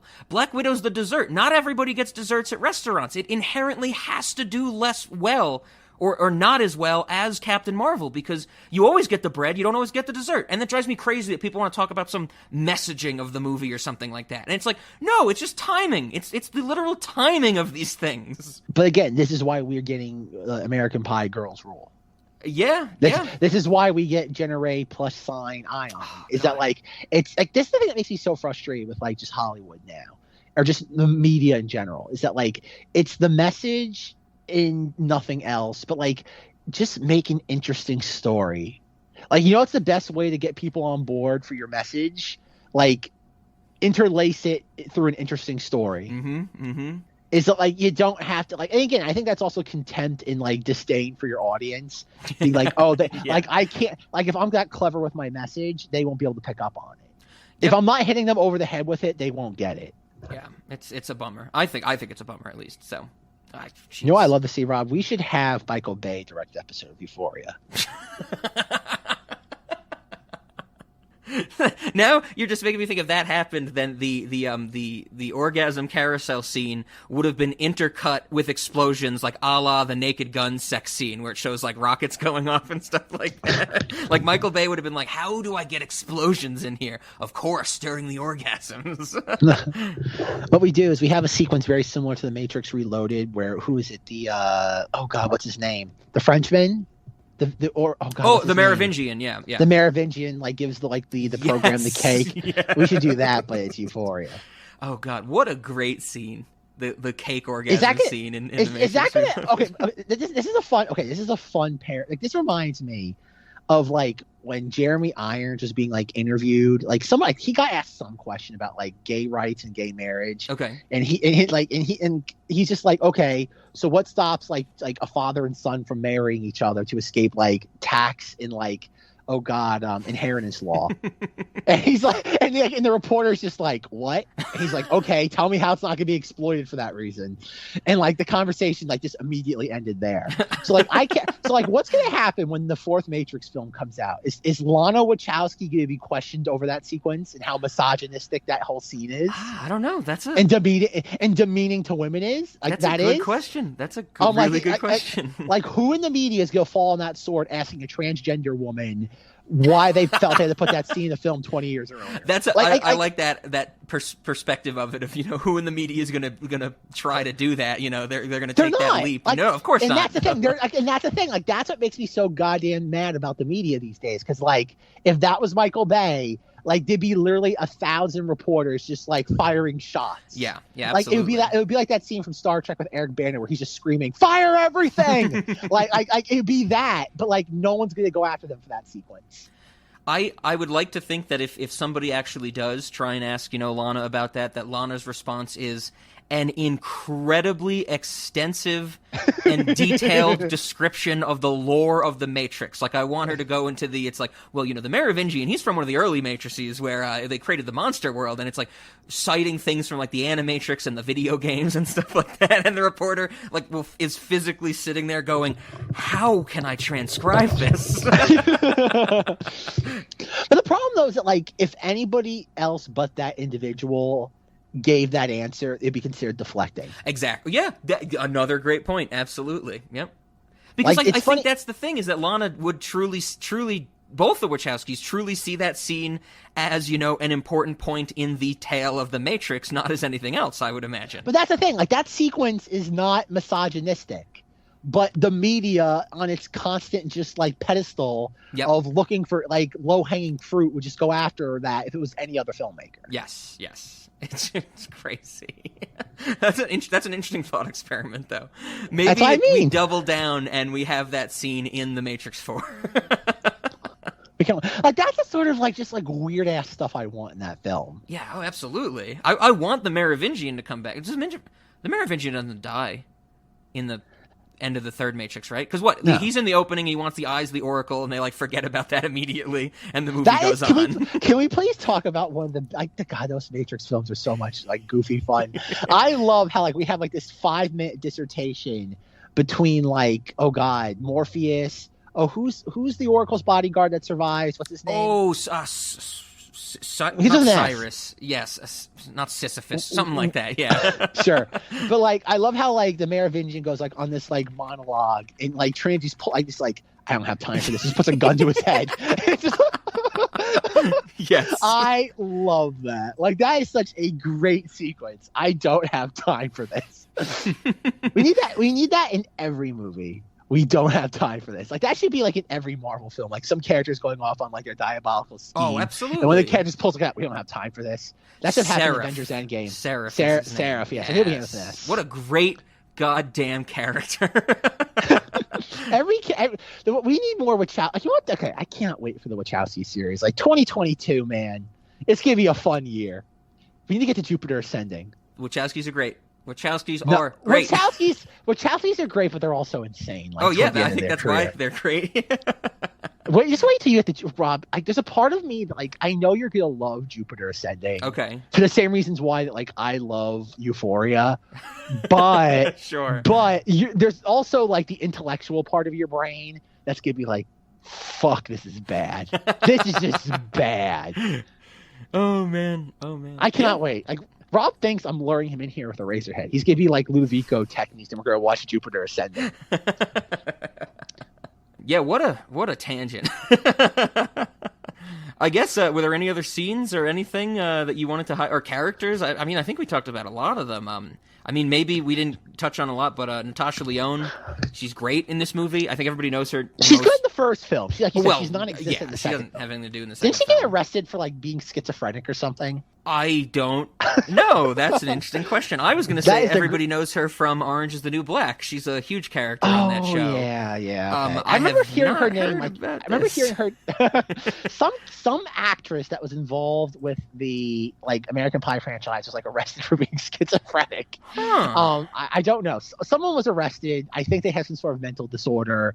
It was their problems are not fair to judge them on. But it was just a fun headline. It was the media once again doing what the media does best, just dumping gasoline on something. It looks like she has had some drug and health issues, but nothing schizophrenia related, it seems. Okay, fair enough. Okay, but yeah, that might be something I have to do a correction on, figure out who has schizophrenia from the American Pie movie. Somebody who got arrested for schizophrenia. That's but she's great in the first movie. I haven't really seen her in a lot of things, but I thought she did a wonderful job with what she was given. And I don't know if there's anybody else that we didn't hit on or anything like that. So Stifler's mom, Jennifer Coolidge. Geez, what a 2001 Jennifer Coolidge has been having, right? I know. God, she was everywhere. Yeah, and Jennifer Coolidge is she's such a fun actress. Jennifer Coolidge is the definition of a character actor. Yes. She's you could put her in anything. She's one step before what Samuel L. Jackson's become, where he's just like thrown at everything because they're just like everyone's just lazy. Mm-hmm. But like, oh gosh, she's so much fun. Like, is there a bad Jennifer Coolidge performance? I don't think so. When she's being used appropriately. I don't think so. I mean, even, recently, like I've told you, I've said, she's one of the better parts of Promising Young Woman as the mother, when she's like, we got you a birthday present. You're turning 30. We got you a suitcase. Hint, hint.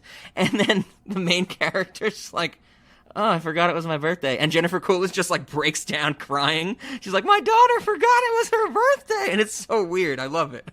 I love it. So 2001, Jennifer Coolidge has 5 appearances in film. We've now discussed 3. We did Legally Blonde, Pootie Tang, and American Pie 2. We're only missing Down to Earth and Zoolander. Oh God, I forgot Zoolander. Zoolander was a post 9/11 film, right? Yes, yeah, that's later on in the year, I believe. It was September 28th, really in the shadow of 9/11. Rob, we had to do that. That has to be a bonus episode, like the wake of 9/11. The wake of 9/11. Oh man, yeah, she's been in everything. I mean, and also technically we did cover Legally Blonde 2, so we've seen her 4 times in the Fortyear. Oh God, goddamn Jennifer Coolidge, she's great. Yeah. Oh yeah, absolutely. And then anything else? Was there anything else that you wanted to? Oh, I mean, maybe there's one thing I did want to bring up. Something I give the second movie a hard no at the end. I do not like that Nadia and Sherman get together. I did not approve. Okay. This is the thing it's kind of out of nowhere, but it works in the context of the story because like she has like Jim has his moment with her in the lighthouse where he's explaining to her like his place and everything. And she's like, I'm just looking for my geek as well. Mm-hmm. And like, I think it's the moment where like, they're like, it's to be revealed that Nadia is not superficial and that like, she just wants somebody that's just this goofy and fun. I think that's the thing. Like Nadia is kind of like a non-character in both films. And at that moment we make her a real character because she's just like she's sitting there like at the table drinking and Sherman comes over and like he's kind of having this like self-defeating moment and she's like, no, that's funny, like the Terminator, like, and like he plays into it and she's like, oh, this is all I want. I just want a goofy fun guy. Yeah, absolutely. Is it a little too like wrapped up neatly? Yes. I think that's my big problem with it. Yeah. But I think it works. It might be a little too neat, but it works. It gets what it wants, and I'm willing to accept that, all things considered. Sure. Yeah, I think the it being tied up a little too neatly, and also the aspect of I never really got the sense that Nadia was looking for a geeky dude in either the first movie or like the entire first half of the second movie. That seemed to kind of come out of nowhere for me. I don't know if it comes out of nowhere. I think it's just much more subtle. Because, like, clearly she has a thing for Jim, and Jim is, like, the definition of, like, a goofball goober. Sure. So I think it's just that, like, again, Nadia's not given any time to breathe. Yeah. She's more, and she's just more of a, like, she's the sexy foreign exchange student. Yep, 100%, yeah. I think it chalk it up as well to, the script just wants you to keep going, that type of thing. Oh, definitely. All right. Anything else that you wanted to mention about American Pie 1, 2? I do want to talk a little bit more about like the deleted subplot of like Oz. Oh, sure. And Heather, because like apparently from like, and this is my own inference, that it seems like when Stifler like says like they're having like the first like beach party and like it's the sausage fest, mm-hmm. and he's like what are you doing? He's like, I'm going fishing, and he like tells like Oz to go along, and he like goes right through like the gathering of the girls in bikinis. Yeah. That from the behind the scenes featurette, it seems like that was going to be the catalyst as to like Oz's subplot of like cheating on Heather. And Heather was supposed to also cheat on him. Like that's the thing too. Mm-hmm. Is that like it was supposed to be another layer of like the idea of like how like relations, like all these different facets of how like relationships like come together and then deteriorate. Sure. Okay. Yeah, I think I read about that as well. I think I found somewhere that they said something like they didn't think that was going to fit in this movie, so they decided apparently they shot it though. Like no, they shot it, and that's why all like the Oz and Heather stuff feels so weirdly tacked on. Okay, and it's so kind of removed from like any other like characters in the film. Mm-hmm. Is that like apparently they did shoot all that stuff. Apparently there's some like American Pie like behind the scenes documentary like an American Pie like Legacy that was released like in 2003. and it's on there, but was only ever released on that specific DVD release. Sure. But like, no, apparently, like, and they break up at the end of the film. Oh, they go out on good terms, very like similarly to like Kevin and Tara Reid. Yeah. But like they do break up because they both cheat on each other, because they both like are just longing for that physical intimacy, and they're like, what's the point if we can't be together? Sure. Okay. So yeah, no, like I said, that's just something that I don't know if it would have worked, but it's an interesting concept as to a layer for these sort of films. Yeah, that I think I agree with you there for sure.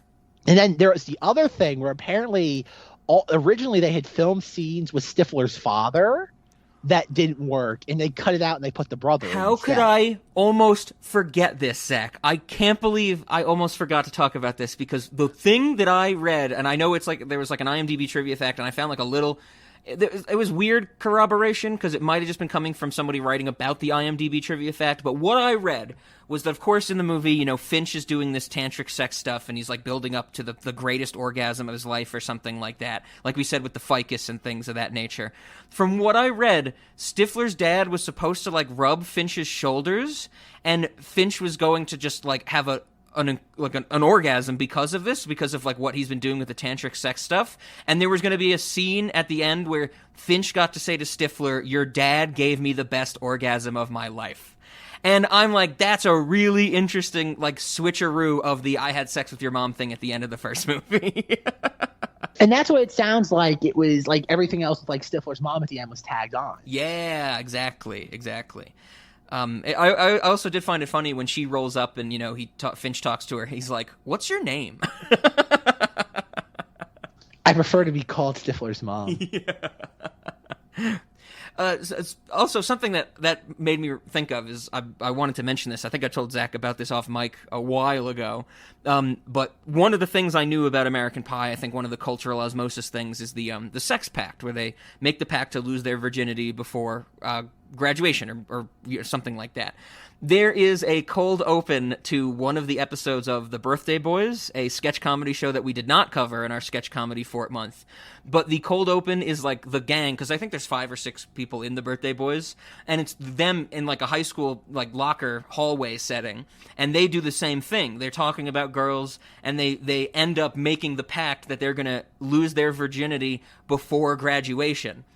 And then it turns out that graduation has just started. And so they are like rushing to find somebody to have sex with in like 3 minutes as like the names are being called at graduation. And I've always loved that gag. What up, guys? Senior year, baby. Guys, let's make a pact to lose our virginities before we graduate. Who's in? Come on. Okay.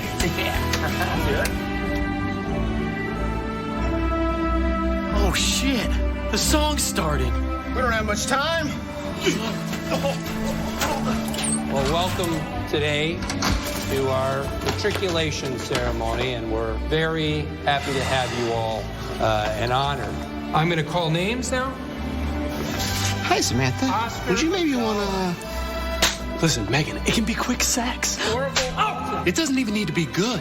You don't even have to enjoy it, just as long as it's sex. Trish Bartow. You look really pretty today. So,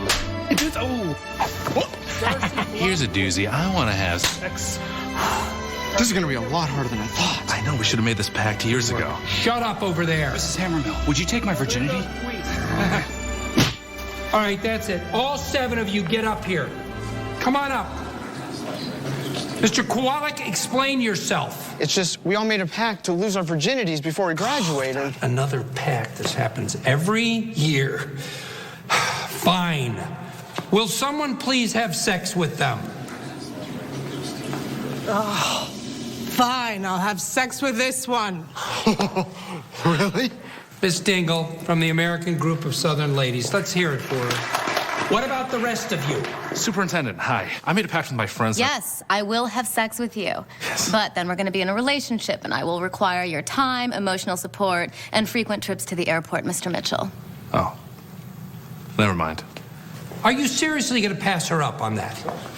Yeah.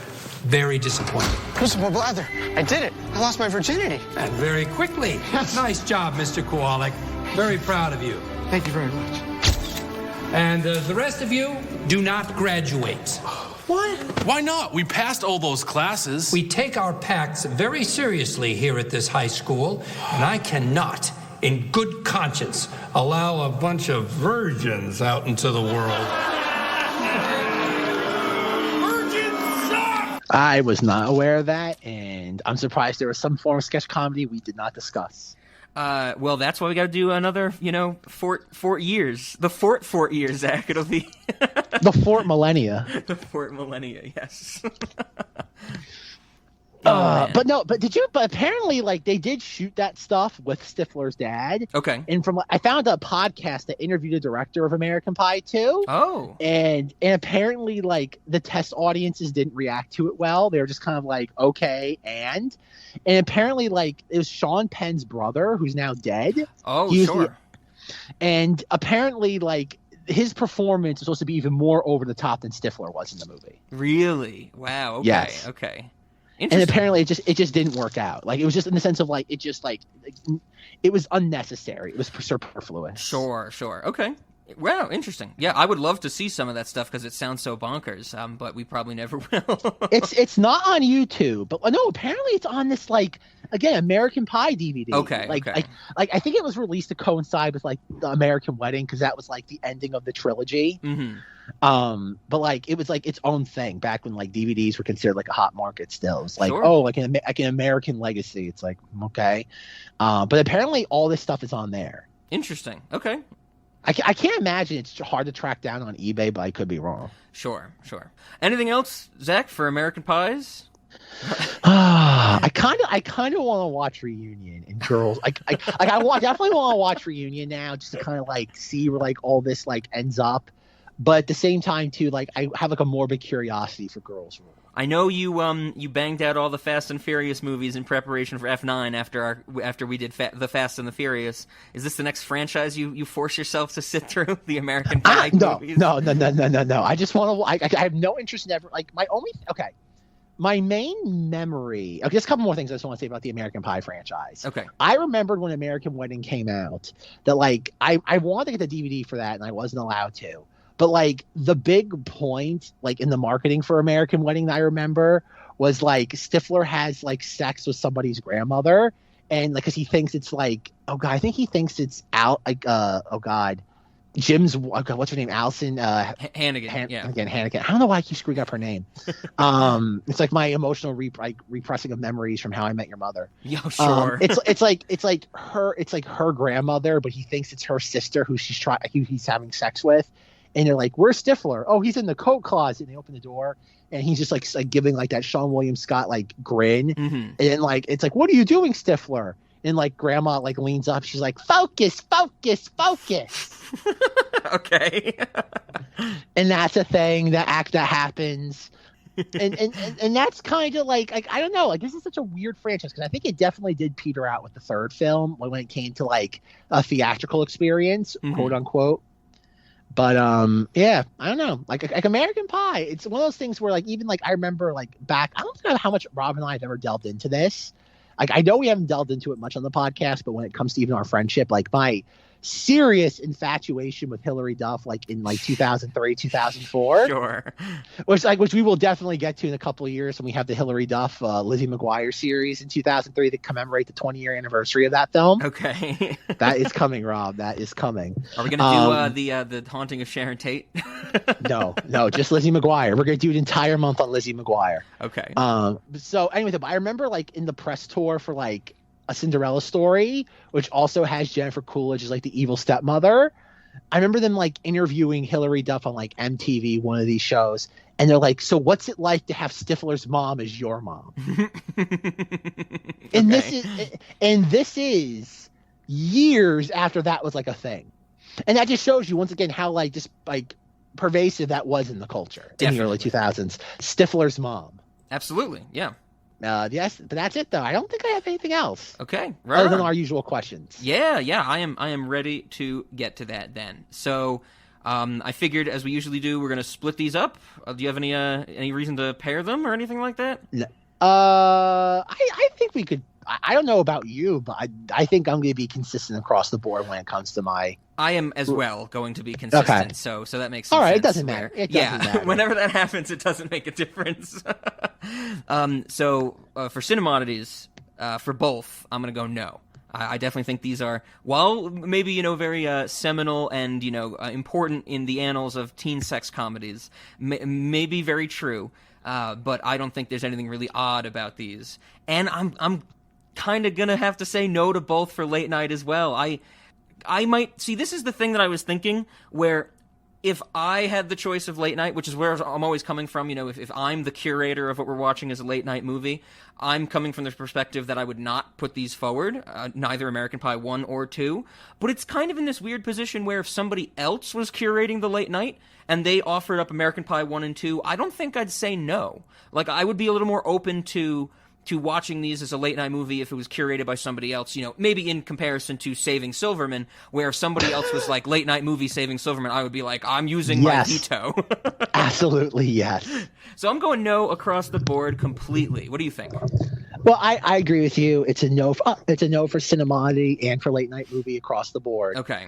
I will say though that, remember, Rob, one of the cardinal sins of late night movie watching is that, like, at least one party has to have not seen the film. Yes. Nothing is worse than a rewatching thing of two people as a late night movie. That's a good point, and this probably, falls in the category of, you're going to be hard pressed to find somebody who hasn't seen them. Yep. So if somebody suggests, like, oh, we should watch these and never seen them, then sure. But no, I'd be hard pressed to initiate this. Like, oh, we should watch these. Yeah, I'm with you. So I concur. Okay, well then that brings us to the restaurant, and I think I want to start tying into the restaurant. One of the things that that you didn't bring up, and I wanted to save for the restaurant part, it is the gross out humor in these movies. And of course, in the first one, it's a beer filled with cum, and in the second one, it is Steve Stifler getting his head peed on when he thinks it's champagne, and so he's licking it off his lips. Absolutely disgusting. I'm not gross out humor, as we talked about in our Freddy Got Fingered episode. It has its place, and it can be done, so I find it very funny. But when it is mixed with this bodily function, toilet humor, bodily liquids and fluids and stuff like that, I am not for it.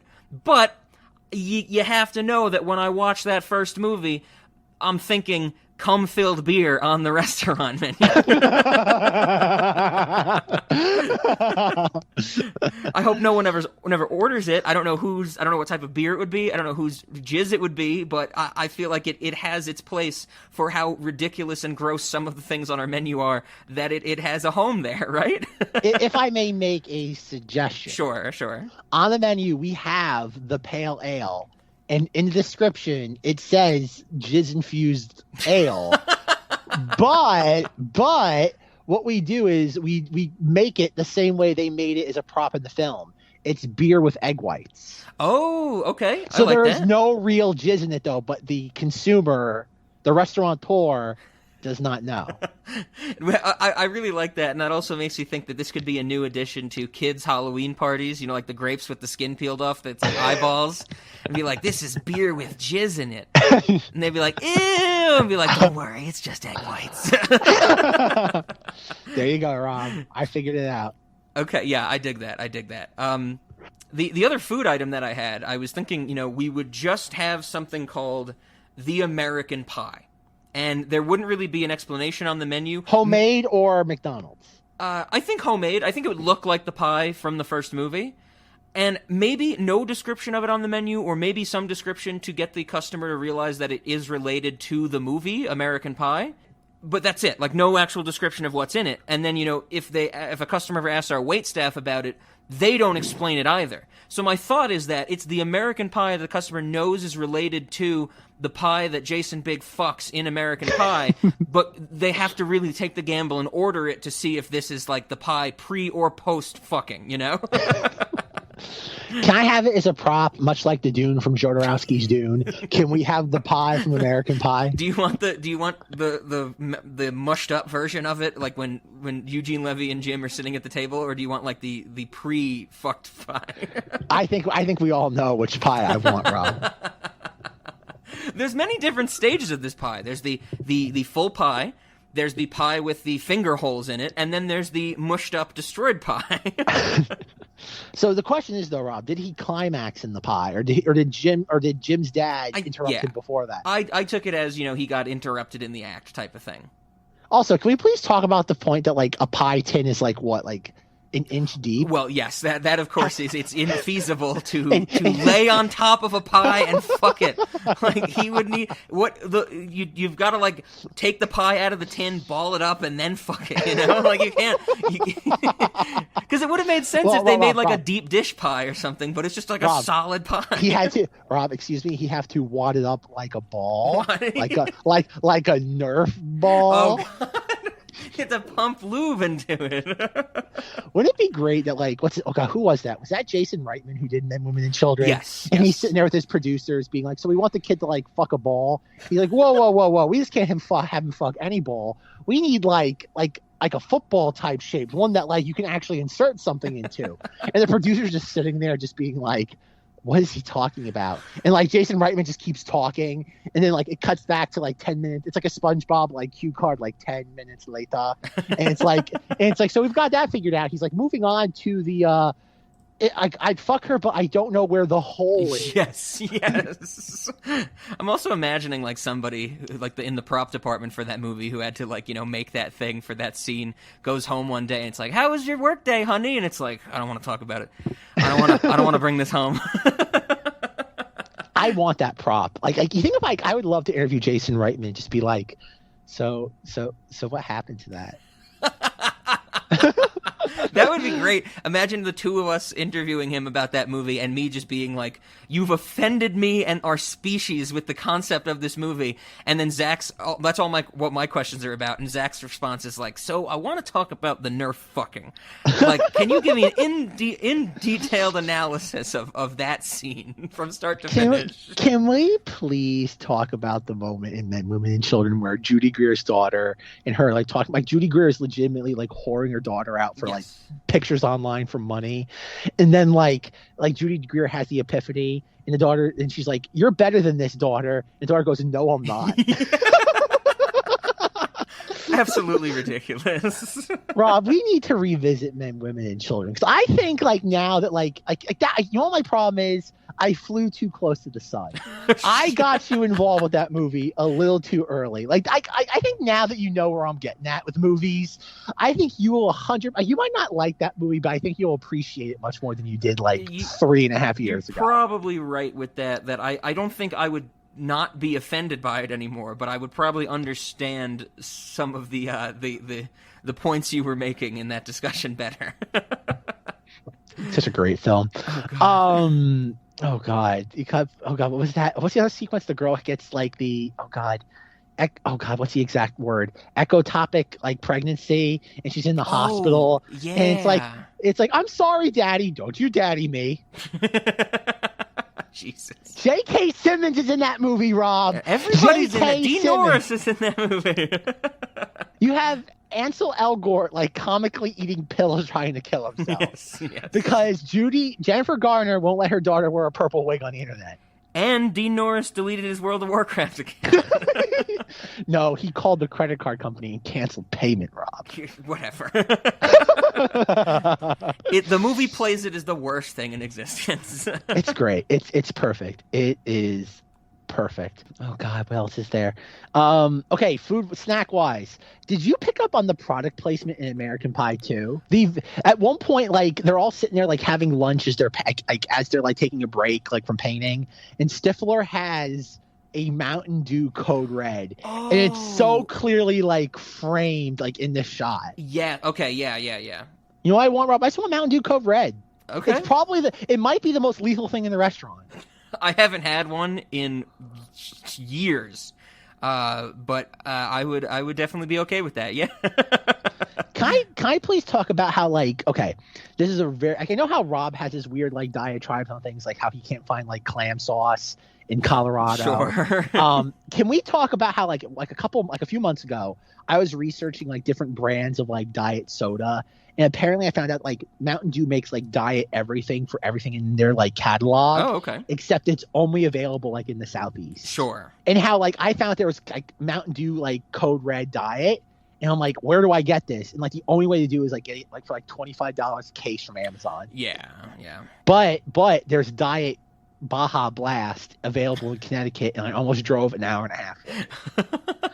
One day I saw that, and I'm like, do I really drive, like, 3 hours round trip for diet soda? And I'm like, I am not that bad of a human being. Yeah, yet. I would say, you know, maybe tie that trip in with something else, you know? Maybe you know, that's just something on the itinerary and not the main objective. Oh, God, Rob. I want it. I love Mountain Dew. Except for Pepsi Blue, Rob. Absolutely disgusting. Rob is a monster. Like, you know what the worst thing Rob's ever done to me? It's not Cruella. It's not True Detective. It's saying that Pepsi Blue isn't the nectar of the gods. Oh God. Like, I will literally like not like have a chaser with alcohol instead of drinking Pepsi Blue as a chaser. Like if I take a shot of, like, the cheapest, nastiest tequila that will make me gag, I will gag harder if I chase it with Pepsi Blue. That stuff is so gross sick. Rob's like, I would rather drink the pale ale than Pepsi Blue. At least there's protein in the pale ale. Goddamn, 5 out of the 6-pack of Pepsi Blue I bought will just sit in my pantry for a long time.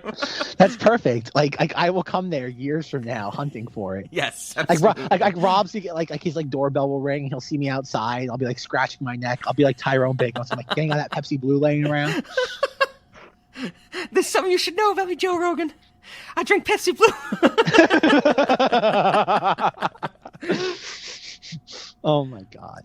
Yes, 100% spot on. I feel like there was another instance of product placement in this that I can't remember now. I forget where it was. Like, well, when you mentioned the Mountain Dew in the second movie, I think it's in the first movie in their high school. There is a Mountain Dew vending machine. It wasn't. No, it was in the second machine. It was something else, but it was just clear as the Code Red. That definitely stood out to me as well.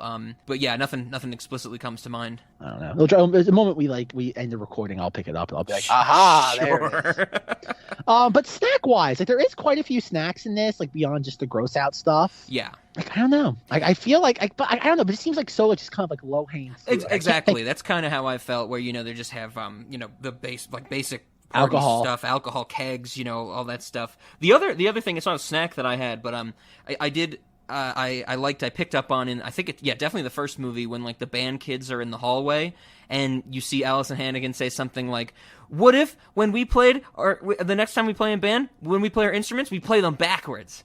And I was like, well, maybe if we have a band play in our restaurant, we only let them play their instruments backwards. Oh, okay.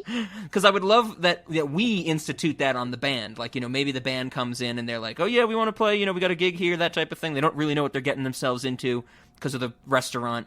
And then, you know, we say, you know, we'll book you, but you have to play your instruments backwards. And they have to be like, what do you mean backwards? But yeah, I mean, we even get the shot of, like, the dude with the violin, like, holding the like, the body farther away from him, like, literally backwards, you know. Such a silly movies. Yes. Yeah, but no, I'm gonna keep my snack just a Code Red. Okay, that's fine. And yeah, I think that was everything else all I had. So with that being said, geez, Zach, one more to go in the Fortyear. Next week, our final episode of the 2001 Fortyear. At least proper, because I think Zach is getting the idea now. He wants to do, like, the spare parts of the Fortyear with, like, Zoolander and stuff. But it's going to be Jeepers Creepers 1 and 2. Movies that I've never seen the second one. I think I've only seen part of the first one, so that should be good. But we're going to end the Fortyear on some horror. And we haven't recorded it yet, but we should have a special guest that will be very, very fun. Yes, we have convicted pedophile Victor Salva coming onto the podcast with us. Oh man, yeah, we couldn't get the manslaughterer. Sure, but we got a convicted pedophile. I can't wait to tell my story of how I learned that from you and the kind of research I did about it. But I'll save it for next week. So that'll be good. We'll finish out the Fortyear. It'll be good fun. As always. Complain to us, cinemodies@gmail.com. Hit us up on the subreddit, or if you want to learn more about the show, and head on over to join Cinemodities Plus at patreon.com/cinemodities for some good shit. Now, Zach, here's the thing, the way to end this episode. I got two things in contention. One, in the first movie, we get a needle drop of Flagpole Sitta by Harvey Danger. And as everybody knows, I love me some Harvey Danger. So I'm very tempted to put that, but later on throughout the movie of American Pie, I'm also kind of leaning towards throwing in the a cappella version of Do You Believe in Magic in reverse from Chris Klein and the singing competition. Maybe I'll do a medley. I don't know. Do you have any contenders for music related to this movie? Because we are in no shortage of needle drops, of course. It's okay. I'm glad we I wanted to say this for the end because obviously is where we talk about music and stuff. But like, is the music like the needle drops in the second one? Is it a needle drop? Because like it doesn't just like oh god, it plays in the background, but like it's not obnoxious. It's more for musical montage purpose, you know? Yeah. So like I don't know, and a couple of times like I'd even say like it kind of just like crosses the line to like oh god diegetic music. Sure. Especially at the party montages, yeah. Yeah, but no, like I kind of like love almost every song in the second film. Like to the point where like it's funny, I was looking at the poster for the second film and like I forgot this is a thing that like movies used to actually do. Like at the bottom of the poster it says like, oh, being released like August, blah blah blah. And then it's like July 30th soundtrack also available. Yeah. And I'm like, man, remember when like soundtracks that were just compilations of other things was like a legit like release? Yep. Oh yeah, absolutely. Man, how times have changed. I looked into it a little bit, but the second one, American Pie 2, the soundtrack is like 3 or 4 Sum 41 songs. Oh, I love it. I like there's some songs I love so much. Throw in some Lit, you know, that type of stuff. I love it. I like this like a mishmash of all of it. Yeah, that's what I was about to say. I'll figure something out. I'll do a medley, you know, that type of thing. So, all right. I think we did it. As always, Zach, go ahead and double click your mouse. Oh yeah.